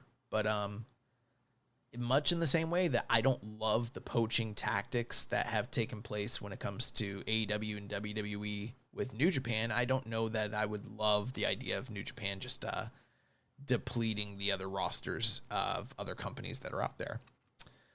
He also asked, which of the young lions do you think could be next to get their excursion, whether it's in Japan or not? And obviously, I think that's Murashima and Kato. I think they're geared up and getting ready to go. This is back when we had Samsa on the show as a preview for Wrestle Kingdom. We had a question here from Death Triangle. It says, question for Chris: with New Japan officially in a new era after January 4th, do you think that the company structure of their cards could also change? What I mean is no appreciation trophy for staying in the company, only the top level matches and stories to be on the big shows, no filler multi-man tags just to fill in time. I will step in for Chris Sampson and say, so far from what we're seeing, a little bit of both. They're not going to rock the boat and completely overhaul everything, but they're focusing on fresh creative, fresh exciting stories, shakeups, and it seems what we're seeing for New Beginning is it's a really good looking card so far. So. And then finally, he asked, if you guys had 4 picks to be the main focus in the main event scene of 2026 for New Japan, who would they be? Right now, obviously Takeshita. If I had to pick others that are in, I would say Oleg Boltin. I think that's a guy that should be elevated. And then, I'm ready for them to see. Here's the hard part: is you're saying in the main event scene. I don't know that I'm ready for these guys to 100% be in the main event scene, but I'm ready for them to elevate them to get them into that talk and be realistic contenders. And I think we're already seeing that. And that would be the other ones I would say would be Callum Newman. And I'm really torn between Oiwa and Uemura. I guess I'm going to go Uemura there. So those would be my picks. I'm sure I'm overlooking somebody. This is all off the top of my head. June Mafia says, my first question ever, big fan of the show. And I think he did mention, I told him I would answer some of these questions on this week's episode. And he said we did cover a lot of it. So I may jump over some of these, but thank you for the question here, June Mafia. He says, the Korakuen Aura, with that building, it can be a little bit overwhelming, but once you find your seats and kind of overcome the language barrier of trying to find your seats in the tickets, and the lights dim, was there one specific match from your past that flashed before your eyes and made you realize I'm actually here? And honestly, how much did you cry? For me, there's been so many matches in Korakuen Hall. I did think of the last few IWGP title matches that took place there, since they don't happen any longer. The last two were Naito and Okada, and then Tanahashi versus Nagata. But one that really sticks out to me is from the G1, Jon Moxley versus Tomohiro Ishii, and then brawling up by the East sign. And I did think of those matches, but that wasn't really the main focus of when I was there. It was really just realizing how special that building is, all the history, the posters, the names, the graffiti in the hallway with all the names of the wrestlers, and just looking around and realizing how special a venue it is. That's the most special venue. I've watched wrestling in quite a few pretty prominent places. That's definitely the most special place I've ever watched wrestling. I didn't cry, but I got teared up. Just thinking about all the years of work and sacrifice that we've made to do this show, and then finally like stepping into those hallowed halls.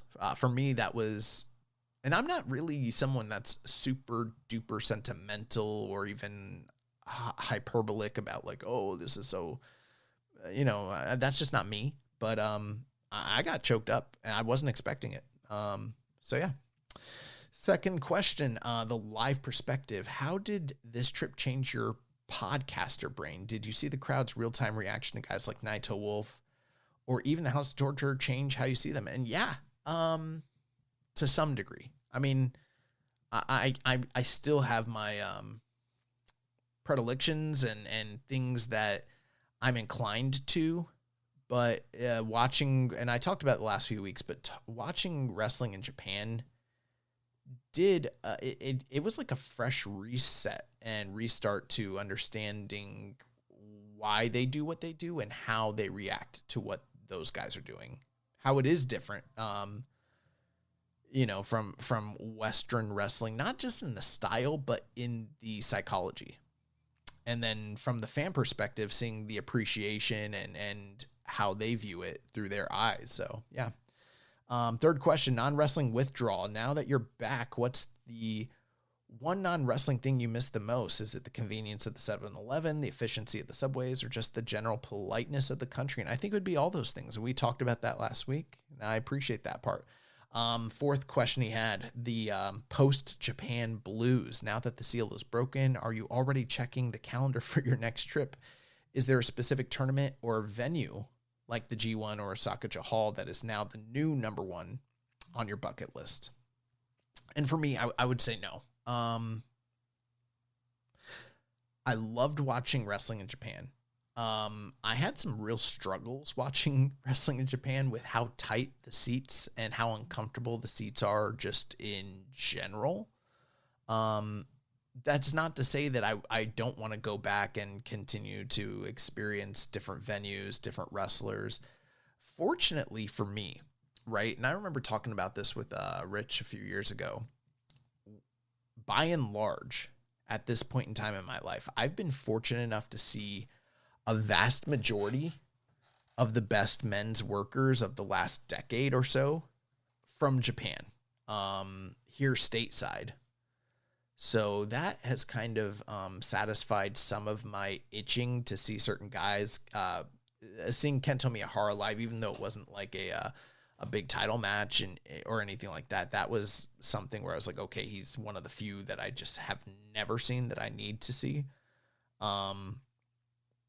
I definitely want to go back to Japan. In fact, I could even see myself with, doing some study, and if it were feasible from a financial standpoint, I could see myself living in Japan. But as far as going there, it's a huge commitment because of the sacrifice to the travel, the time, the money, my career, but most importantly with my family. It was really hard. Even though I had the time of my life, it's really hard to be away from my wife and my dog for that many days. And I don't know that I could necessarily. I of course I have the itch. I would love to go back. I even saw a movie recently that starred Brendan Fraser called Rental Family. If you haven't seen it, very good. And it was about Japan, and it was funny because I was like, oh my God, this is, so representative of a lot of the experiences I just recently had, and I can kind of relate to it in a way that I probably wouldn't have had I not gone to Japan. But I don't know that this isn't something where I can commit to going to say like Wrestle Kingdom January 4th every year, or like getting away to do a G1 or something like that. I would love to, maybe down the road, but it is funny for me, as much as I loved experiencing wrestling there, my heart is still with New Japan. So, going to the All Japan show, the Noah show, that stuff was great. Would I have loved to experience other things like the underground wrestling, or, a GLEAT show, or even a big Ryzen event, DDT, Marigold, Stardom? Sure, that stuff would all be fine, but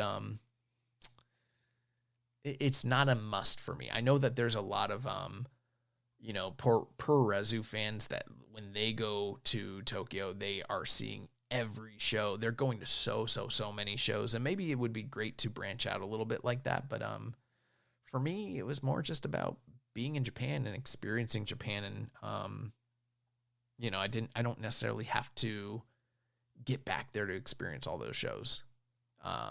Plus, there's a fatigue with that. Next question from Kioske. Shout out to Kioske in the Discord. He says, if G1 is kicking off in Chicago, do you think we'll have a prominent AEW name in the G1 this year? And you know what? There almost always is some name from AEW, or there has been oftentimes. I won't be surprised if there is one in this year's tournament, but how prominent the name is remains to be seen. And that's no slight on those individuals like Lance Archer or, Eddie Kingston that have done the tournament in the recent past. But it's like, there's a certain level of talent that they're willing to part ways with. They're not going to send over a Hangman Adam Page, a Swerve Strickland. Not that anybody's asking for it, but an MJF. The top guys, an Okada, a Will Ospreay, those guys are not coming to do a G1. They might love to, but it's never going to get approved. Maybe a Claudio or a Ricochet, but even that is a little far-fetched. That might be the level of guy that you could potentially get. I'd be surprised if it was anything above an upper mid-carder. So we'll see. Rambone Slam Pig says, is New Japan a tag promotion now? If not, why not? And that's a great question. Maybe we are for the men's. I don't know about the juniors, but the men's division is hot right now, so it's going well. Number 2, how do you feel about the faction reshuffling going on now? Do you think that the steps have taken so far have achieved the goals of making things feel fresher and giving talent better direction? And yeah, I would agree with those things. I don't know that I have the thoughts to expound on them. I think there's still work to do. I think that the Unbound company is sort of a holdover to see who may or may not stick with the company long term as we are going through contract season. So I feel like it's a kind of a twofold. It's serving a storyline purpose, but it's also a practical purpose to sort of protect brands and protect the image of the company. But yeah, I'm very excited about what they are doing with these shakeups, and I think that they need to kind of continue with that. Number 3, are you surprised by how over Oiwa has gotten? Is he someone who you see as a potential top talent, or do you see a never style upper mid card Haas future for him? Yeah, and I can see why you say the Haas thing, because yeah, the guy's eating the chonko, he's getting beefy, but I think Oiwa has a lot of upside, mainly because of his good looks. Great physique, good looks. I'm not surprised he's getting over. Him and Fujita were two guys that I was very, very, maybe the most high I've been on as far as a young lion class since the days of Tsuji and Uemura. Not that they're that far removed from one another, but yeah, those guys are great. And I'm not surprised, and I do see him as, I don't know what the trajectory is in terms of the creative, how they get him there. I think there's a little bit of work to be done, but he has grown so much just in the past year alone. So, fourth question here. Are we ready to collectively forgive Shota Umino for his failed singles push if he keeps cooking in the tag division? Maybe. One thing I notice about Umino that he excels at when it comes to tag, it's not just tag team wrestling in the sense of like, he's not a guy, not that he can't, I'm not saying he can't do this, but his strong point when it comes to tag team wrestling, it's not in terms of like laying out a Southern style tag a la, you know, say like the like FTR that has these particular, you know, psychological segments to the match. That's not really his thing where he excels. Where he excels is spot wrestling. And I don't mean that in the sense of like the pejorative term, like when it comes to like, say, when people talk about like Jeff Hardy or RVD or something like that. I mean like in the classical sense of setting up spots and running spots, boom, boom, boom, boom, boom. And if you're a wrestler, you know what I'm talking about. He is a guy that he probably has to have an amazing, amazing memory, because the way he is able to keep these intricate, long-running spot sequences together and memorized and never fuck them up in these tag situations, especially in the heated portions going down the second half of the match, that's really where he excels. And that's something that is a rare talent. Not everybody is great at that. Zach is someone who's really great at that. And it is something that translates to singles wrestling, but not perfect one for one. There are other things that you need to be really good at when it comes to singles wrestling. And I don't know that he has all those tools, but this is something he really excels at. So, Noah Russell says, would be interested to hear just your overall thoughts on where you'd like to see the Young Lions go or not go on excursion, and how they're stacking up in your view, considering Zane Jay's big move to the United Empire, Matsumoto being put with Goto super early, and Daiki Nagai being in Unbound Company, and Kato Murashima being finalists in the Young Lion Cup. I personally think this is just based on what we've seen so far, I think these guys that are getting paired up with groups early on in mentorship roles, that is kind of serving as a bridge and gap to getting them ready for graduation sooner. They may potentially still do excursions, but I feel like it'll be something that's oceanic or even domestic, similar to what we saw with Oiwa and Fujita, right? When it comes to Murashima and Shomakato, I think that those are two guys that are poised to probably go to the two most recent successful markets that they've sent guys to. I think one of them, probably Shomakato, I'm just guessing, will go to Mexico. And I think Murashima, they probably send him to Germany. And allow him to kind of do a similar tour, whatever that tour kind of entailed that Knockout Brothers did. You know, the other place that they could send guys is domestically, like they did with Oiwa. They could send them to the U.S., have them work with Tony. That's never happened. I don't see that happening.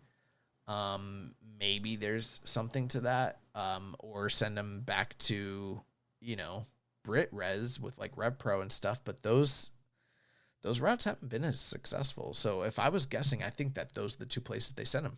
I think, again, Murashima, Germany, Eastern Europe, we should say. And then, you know, Shomakato goes to Mexico.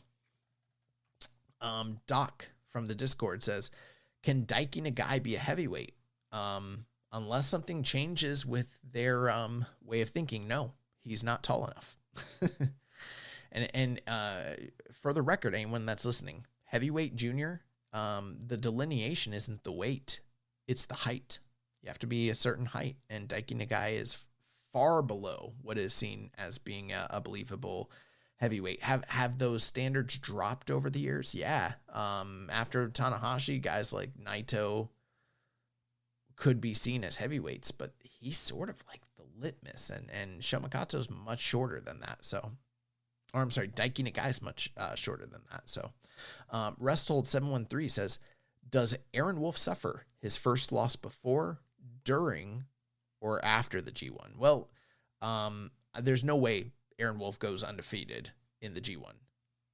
And I would be a proponent that he takes that first loss before and sooner rather than later.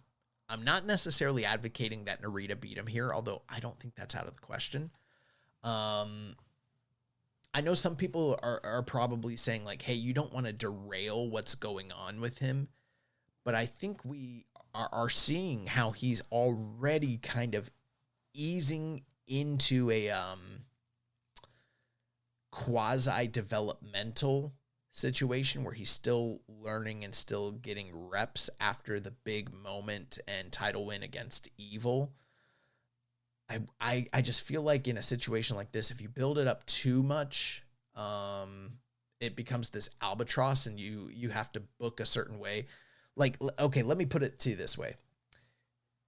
If you want to book the guy like a dynamo, right, and present him as the greatest ass kicker, a la, let's say, a Taz or a Bill Goldberg or a Brock Lesnar that you possibly can, and have him steamroll everybody, then no, you don't want him to lose right now.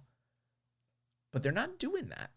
They're presenting him very much as a traditional pro wrestler, and they've made it very clear that he is committed full-heartedly to being a pro wrestler, no longer a Judoka, even though he's still integrating some of the Judoka sensibilities. And because that's the case, I think that the door is open for him to take a loss. And because it's not the Tokyo Dome, it's not his debut, he doesn't have the world watching, it's not being broadcast on national television, he can afford to take the loss pretty soon, and probably via cheating or nefarious means. I wouldn't even be surprised if he winds up in the New Japan Cup. I don't know how they're doing that when it comes to the champions, like with the Never title. But if he were to end up in the New Japan Cup, I don't see him necessarily winning it or even going to the finals. So maybe that's a good place where you could have him take, a non-title loss. But I think you need to get it out of the way. I also think that he's a guy where they're doing a good job building fan support, but also potentially they're going to need some sympathy. You don't want to create fatigue where it feels like he's being rammed down everybody's throats. So he's going to have to take a loss sooner or later. And if you hold off on it for too long, then it becomes a big thing. And I don't think that the presentation of him endears itself to him going on a overly prolonged undefeated streak. Now, don't get me wrong. I'm not saying he needs to eat a bunch of losses and pay his dues in that way. That's not the case. But I think once you get that loss out of the way, now it's done, you can move on. We had another question here. So this was from King of the North.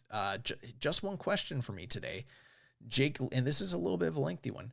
Jake Lee seemingly has gotten an IWGP Heavyweight Championship match after winning a couple multi-man tags. Yota Tsuji did a whole media thing about not giving undeserving challengers shots at the title and turning the matches down. What changed between that and now? What singles matches has Jake Lee won to show he deserved a world title match in the main event? That was his question, but he also added, seems incredibly sloppy and goes against the message that was being sent, especially knowing Andrade and Gabe Kidd are wrestling a singles match for top contendership. At least they're doing a prove yourself deal there. Gotta tell you, King of the North, I know you're a longtime listener and supporter, but totally disagree. Totally disagree. And here's why. Now, I will tell you this. I personally did not do the greatest job recapping. And you know why? It's because I got a little bit I watched 3 nights back to back to back, and there were 3 angles during the Unbound Company versus United Empire matches that revolved around Yota Tsuji and what's wrong with me? And Jake Lee. So, you know, when I was doing my recaps, I'm trying to remember. I'm like, which one had which portion? I kind of forgot. But in a nutshell, Jake Lee either laid Yota Tsuji out or laid out members of Unbound Company and kind of just sunned freaking Yota Tsuji in almost every single one of those preview tags. And not only that, like brutalized him and his teammates during the matches themselves and used really, really vicious tactics to get at them. And this created a situation where, ideally, does Yota Tsuji want to only have deserving challengers? You know, sure. And there's probably those people that are like, hey, this isn't any different from what they've done in the past in the sense of, you know, do guys always have to go through a tournament or go through a series of singles wins to quote unquote move up the rankings to become number 1 contenders? No. Oftentimes what happens in New Japan, guys just come out, they point at the ring, or they come out and they essentially like do similar to what we've seen in like WWE, like point at the sign, but they're not really pointing at the sign. They're pointing at the title saying, I want to challenge you, or they do a post-match attack. They name themselves the next contender. It's pretty par for the course when it comes to New Japan. And then there's probably some people listening and saying like, well, it doesn't matter that that's what they normally do. He's saying that they want to move away from that stuff. That's all fine and good. This is the middle between those two things because yes, he did say, hey, you need to prove yourself, right? So basically, let's break it down. January 4th, he attacks Tsuji. Normally, in the past, this would be the post-match attack. He's the number 1 contender. Instead, Tsuji responds to it by being a smart babyface, being like, fuck your attack. I'm not defending the title against you. You got to prove yourself. So he took the power back. This upped the ante where Jake Lee now has to act nefariously and use underhanded means and psychology to push Tsuji into a corner to where he's now required to respond to the tactics from Jake Lee. Otherwise, he would look like a weak champion, you know, and he would look like he would look soft. And so Jake Lee upped the ante to force the issue so that Tsuji had to respond. I don't want to be too critical here, but I do question, maybe not you specifically, King of the North, but I've seen some sentiments about this, this point of contention, and I question whether those individuals collectively out there who are questioning this booking are actually watching the shows. Because if you're just looking at the results and saying like, okay, the results are this, how does X versus, how does A equal AB, whatever, I'm not good at math. How does this equal this, right? And I have to imagine that they're not seeing the angles, they're not seeing the actual matches, and they're not seeing the story that's being painted in front of them.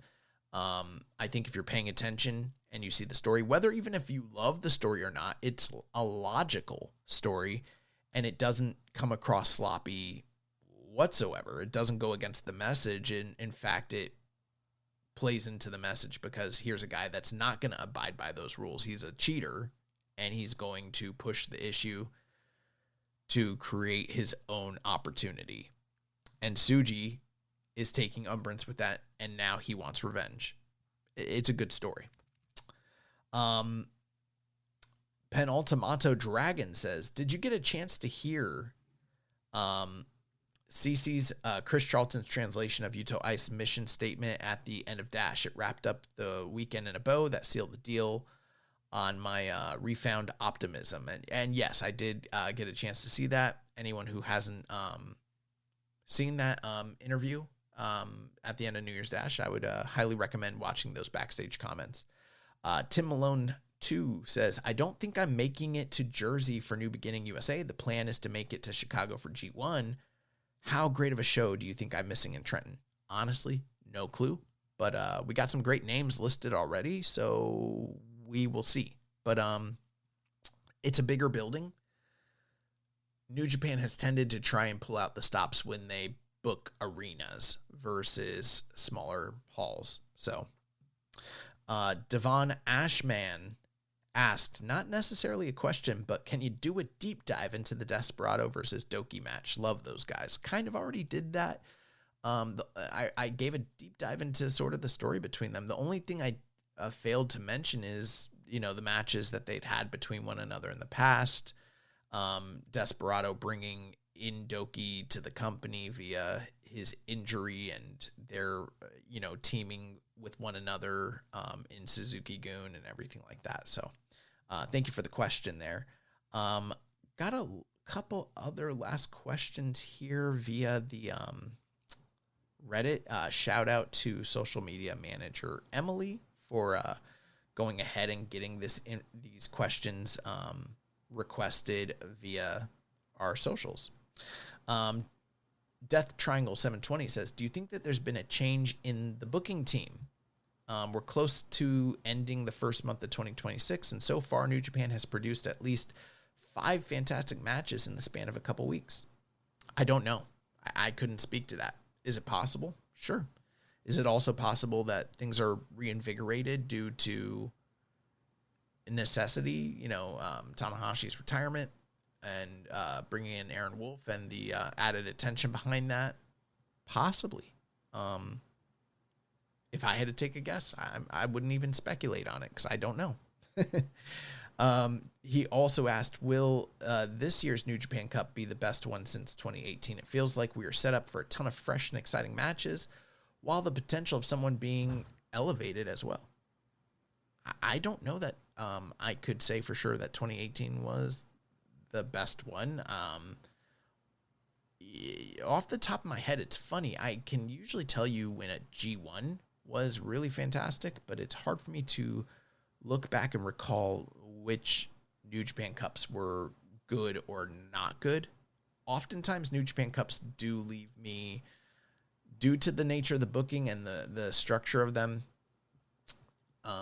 usually they leave me wanting. Let's just say that. On paper, they tend to look better than they actually are in practice. With that being said, I do agree. There are a ton of fresh and exciting matches potentially on the horizon. I'm going to hold off speculation about the Cup till we see a field, few other questions from Death Triangle here. Actually, God, appreciate the questions, but there's a lot here from him. Do you think if Shota and Yuya don't win the tag titles in their second try, we could see the final push to a turn for Shota? Possibly. There's always going to be that question about, hey, these guys, they're a team, but they're not 100% cohesive. And the question still remains, who's going to be the true generational leader for Hantai? He also mentioned in that question, he can't move forward if he's stuck as a bland babyface. I think some of the work that's being done and some of the mic work that he did has, it's working to move beyond that. He also says, correct me if I'm wrong, is this the first time New Japan has blatantly said number one contender matches? No, they have done that in the past plenty of times. Previous years, they'd say it's a special singles match, which was a contenders match in some capacity. You're correct. There are often times where they just have a special singles match and it leads to a de facto number one contender, but they have done number one contender matches plenty of times. I don't have any particular examples off the top of my head, but I know that they have. He also asked, the way the commentary team was talking, do you think we make the six-man title matter again, like in 2020 and 2023? Possibly. I think that with the current team that they have, that would be the aim. Have different trios as opponents and call in some other talent from partner promotions. That's something he also added to that. So, last few questions from Death Triangle. He says, with the Young Lions getting their own merch this early, do you think some may stay for in-house excursions like Zane J, while 2 or 3 go on excursion outside of Japan? And I've kind of already talked about that. He asked if you could, anything from a presentation standpoint before the New Japan Cup, what would it be? I think he's asking if you could change anything. For me, I think anything that is not overly Western, but also different from what they currently do. I'm not talking about gaga, haha. I mean stuff that maybe perhaps could be a little bit more either old school or even sports centric and prestigious in terms of presentation is always going to be up my alley.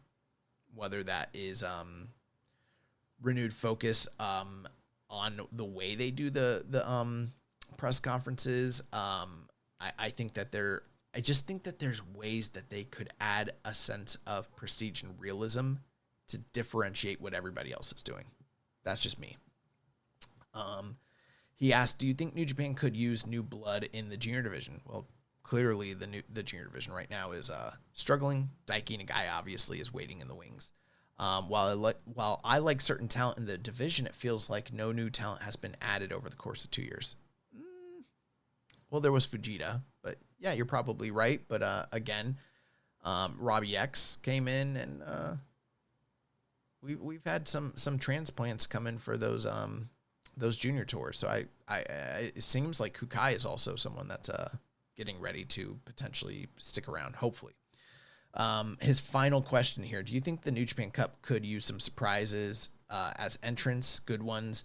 The New Japan Cup feels like it lacks the surprise entrance to make the tournament stand out more than it does compared to the G1. They have partnerships, and it doesn't hurt to surprise the audience. Sure. I think, but it's a double-sided coin. I think there's positives and negatives to that sort of thing. So thank you for the questions there, Death Triangle. Last few. Speaking of few, we have a question from Few Shoulders, 2780. What do you think of Zane J joining Empire? Personally, I'm interested. I'm interested too. I think that he, of all the guys that they have right now, is the only one. Now, this could change, but as of right now, in terms of the Lions that are in the current crop, he's the only one that has the look and the tools to be a heavyweight potential main event star. I'm not trying to shortchange Matsumoto or Murashima or Shimakato or Yasuda. They've got the height, but they don't have the collection of the look, the build, and the work and the charisma all put together. I think he already has that stuff. Now, granted, is there a ways to go for him in terms of development and figuring out who he is and presentation? Sure, that's all there. And I'm not saying he's a surefire, like, is this guy a lock? He's going to be somebody. I don't know that. But if you're just looking at the raw material, he's got the most upside of all of them current day. So I am very interested to see where they go with that, especially in the sense that they're all, Callum Newman kind of figuring out where he's going with all this. I think it's interesting putting another promising guy underneath him. And then the last question that we have here, make way for Slide. Any performances stand out from this Young Lions Cup so far? And how has this tournament compared to similar Young Lions tournaments that you have seen in the past? I would say so far, no one particular performance has really stood out, personally. But everybody is taking chances. They're growing. and they're doing exciting stuff. So this is a very different vibe from what I've seen from any Young Lion crop in the past. And it's a positive move in the right direction, because we've lamented how the company, while the traditions and the structure of how they do things when it comes to developmental is really fantastic, it also can be too time consuming. And, you know, there have been times in the past where we've lost generations just due to the rigors of how they train their guys, and, you know, not having the right raw material to build off of. So getting these guys transitioned a little sooner is in the best interest of the company, especially in terms of the wrestling landscape that we have current day. In terms of how the tournament has compared, I can't say that I've ever seen a Young Lions Cup prior to 2017, because there have been other Young Lions Cups, but most of them predate New Japan World and predate, you know, full tape of availability. And so with that being said, again, it's a different tournament. It's single elimination. It's booked very different, where these guys are in terms of like alignments with factions. That's just so different. I know that I also had a question where someone was asking in the Discord, but I wasn't able to locate it, if anybody has ever turned heel as a Young Lion in the past. And I couldn't recall that ever being the case, personally. Maybe I'm wrong there. But, you know, the Young Lions Cup that I watched in 2017 was very regimented, and it was mainly it was rudimentary, and it was very much a vehicle to try and push Katsuya Murashima as a monster. And they were successful with that, but it obviously, or not Katsuya Murashima, Katsuya Kitamura. And ultimately that was a failed experiment. God rest his soul. And then the most recent one from 2019, that was more robust. They had the LA Dojo guys, the Noge Dojo guys, and that was really, really heated.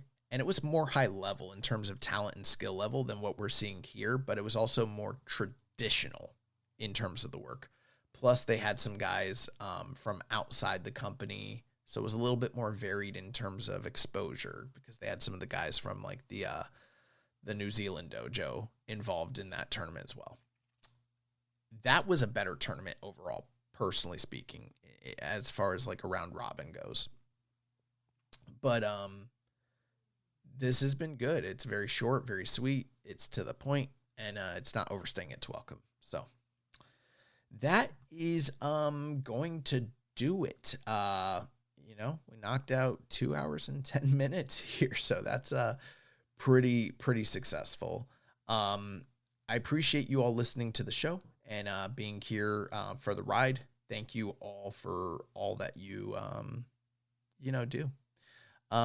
Next week we're going to be back, but I don't know what exactly me and Jeremy will be doing, because we will be probably previewing the upcoming Road to New Beginning shows the following week that are coming up on like February 1st and the 2nd, but we don't necessarily have anything. I mean, obviously there's nothing to review.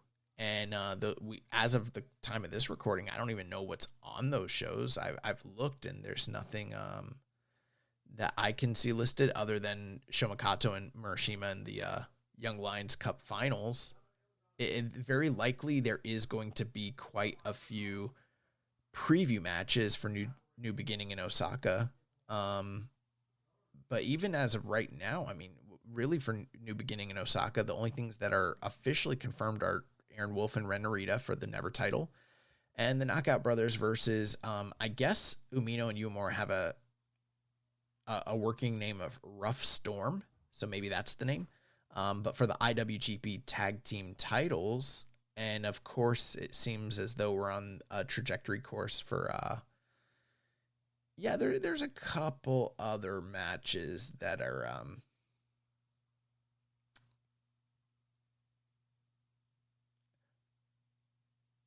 oh, you know what? I apologize.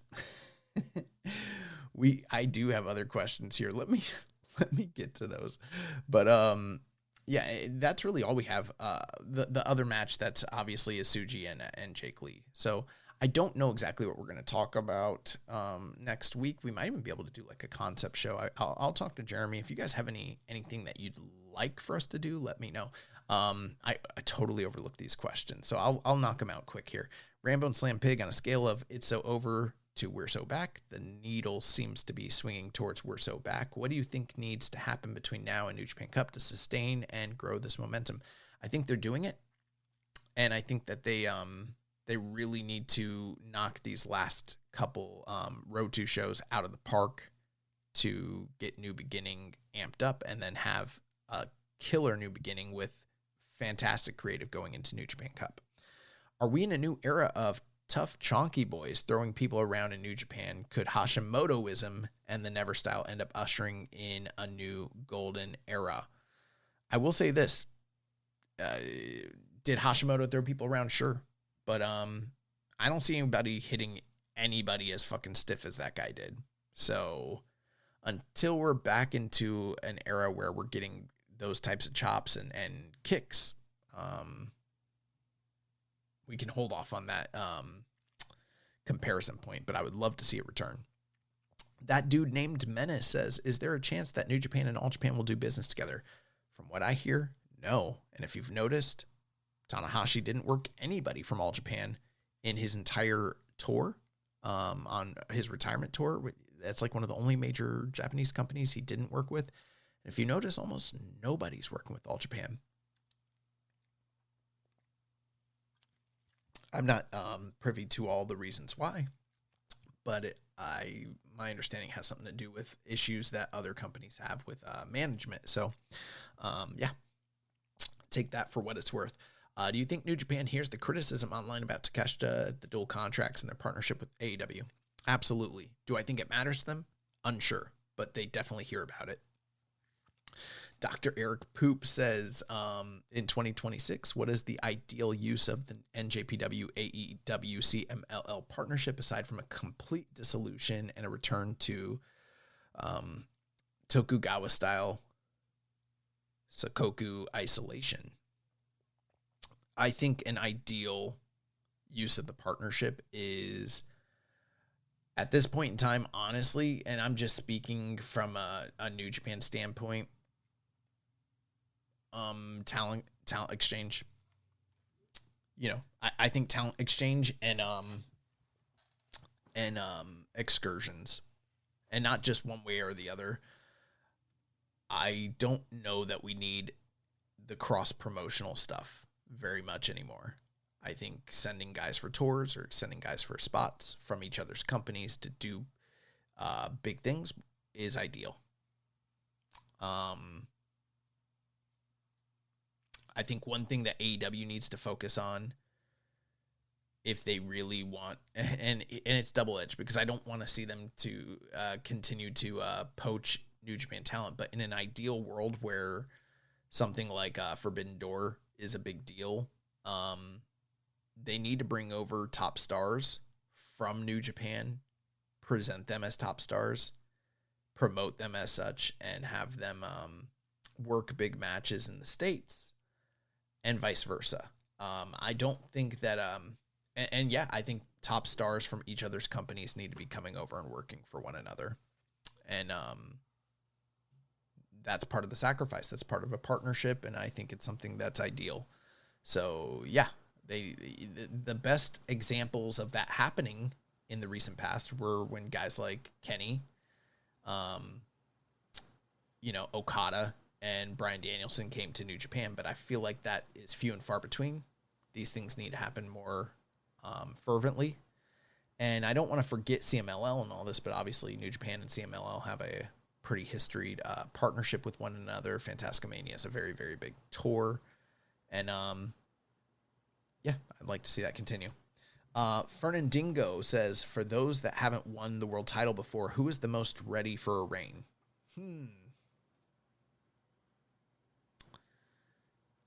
That is a great question. Honestly, and I know that I think he's on his way out of the company, but if I had to just say someone who's never won the title and who's most ready, it's probably Gabe Kidd. I don't know that he's in the place where he'll be received by the audience the way he was in the past, but it'd have to be him.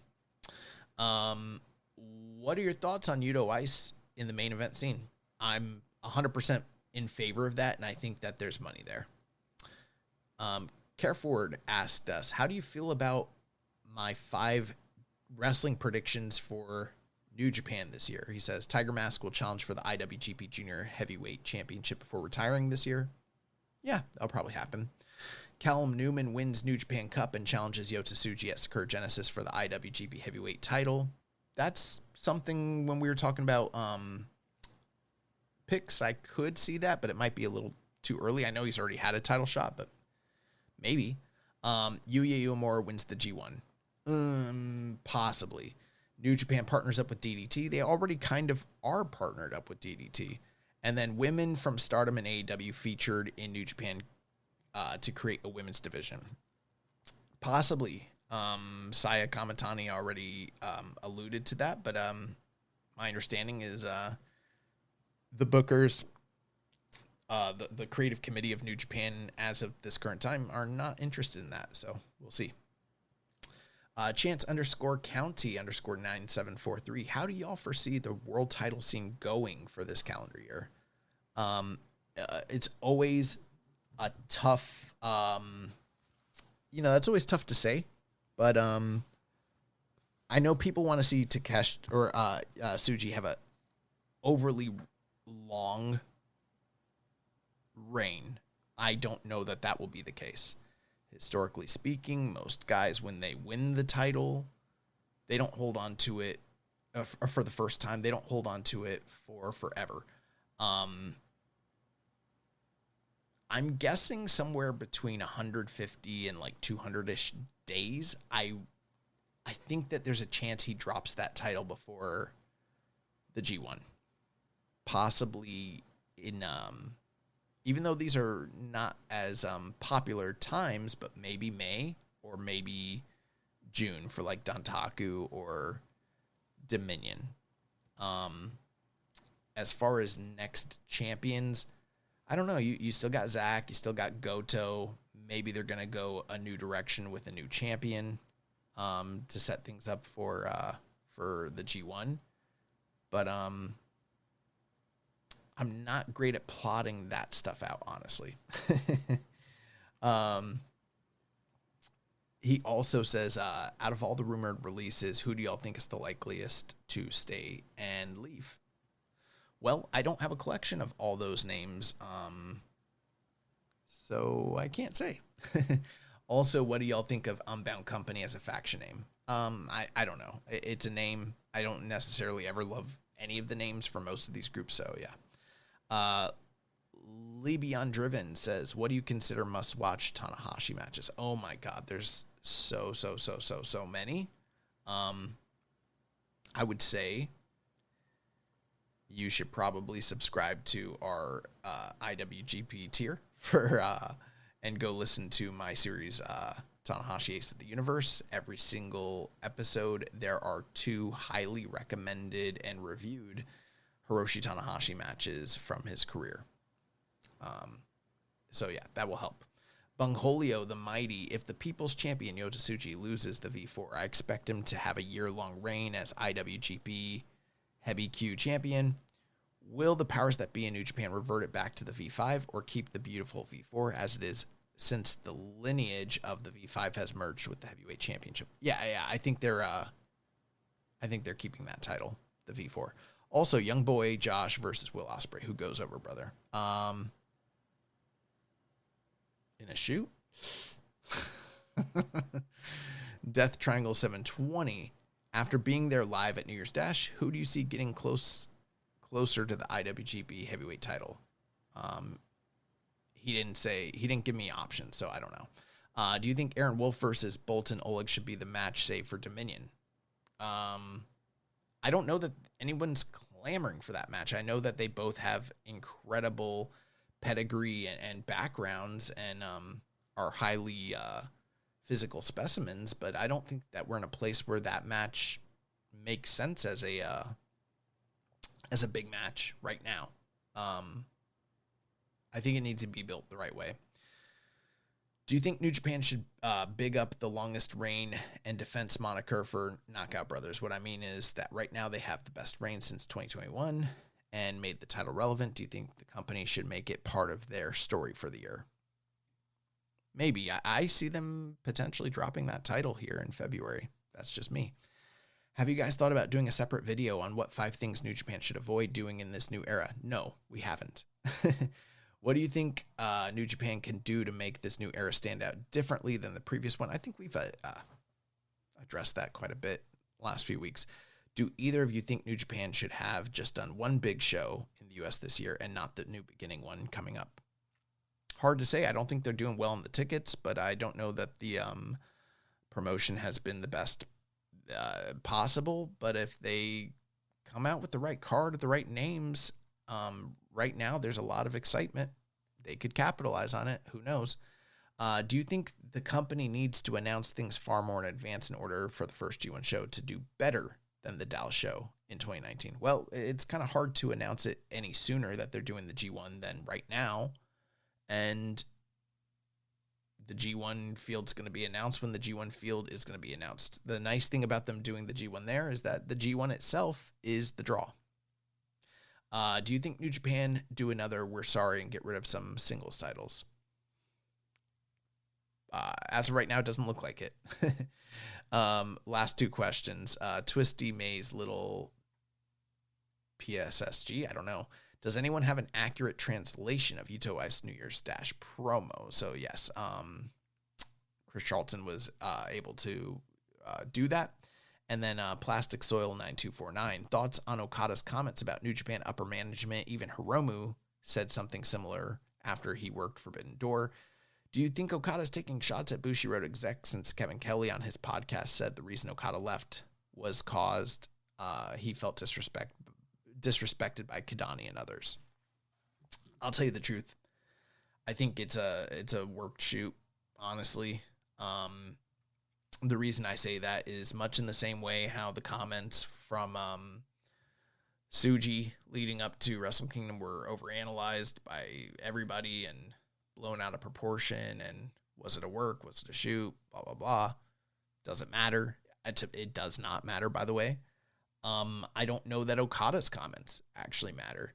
What I did see was friends that I have that are, AEW fans. It kind of inflamed their negative feelings towards New Japan and management. And, maybe for some people, that's like a rallying cry. I think that there's still money to be made down the line with Okada and Tsuji. Now, maybe the comments he made were true. Maybe they are a little bit embellished. Maybe they're not true at all. Maybe the guy's just working. I don't really know. I also kind of don't care. But even if it is true, I think it's an incredible impetus to potentially be the dovetail to Tsuji's comments about the partnership. And when the time comes and we're ready to get these guys in a ring together, whether it happens or not, but it should, there's something there, So again, that is going to do it for this week's show. We went another 20 minutes on questions. Again, next week we will be back. Not sure what we'll be talking about, but probably previewing some Road 2s in the coming weeks. Hopefully we have some matches and dates announced for the rest of the New Beginning tour by that point in time. Otherwise, me and Jeremy might just be taking questions. We might have a concept show. Reach out to us if there's anything that you would like to hear or see from us. We might be able to accommodate. Remember, if you want to watch our show live or listen without ads, sign up at patreon.com/keepingitstrongstyle or KI Strong Style. You can also make a donation by visiting socialsuplex.com/donate and clicking on the donate button under the Keepin' It Strong Style logo. Make sure to connect with us on social media on X and Blue Sky. Follow us at KI Strong Style, at Social Suplex. Jeremy is Jeremy L. Donovan. I am at YB_Josh and Liger. On Facebook, follow us at facebook.com/Social Suplex and the Wrestling Squared Circle Facebook group. On Reddit, Jeremy's the Pro Black Guy, and I am Keeping It Strong Style. On YouTube, we're at Social Suplex. Join our Social Suplex Discord server to interact with us and other wrestling fans. You can email Jeremy at jeremy@socialsuplex.com. Be sure to check out all the other shows on the Social Suplex Podcast Network. One Nation Radio with Rich Latta and James Boyd. All Things Elite with Floyd Johnson Jr. and Austin Sumwitz. Imp's AEW Adventure with The Implications, Matthew Mayer.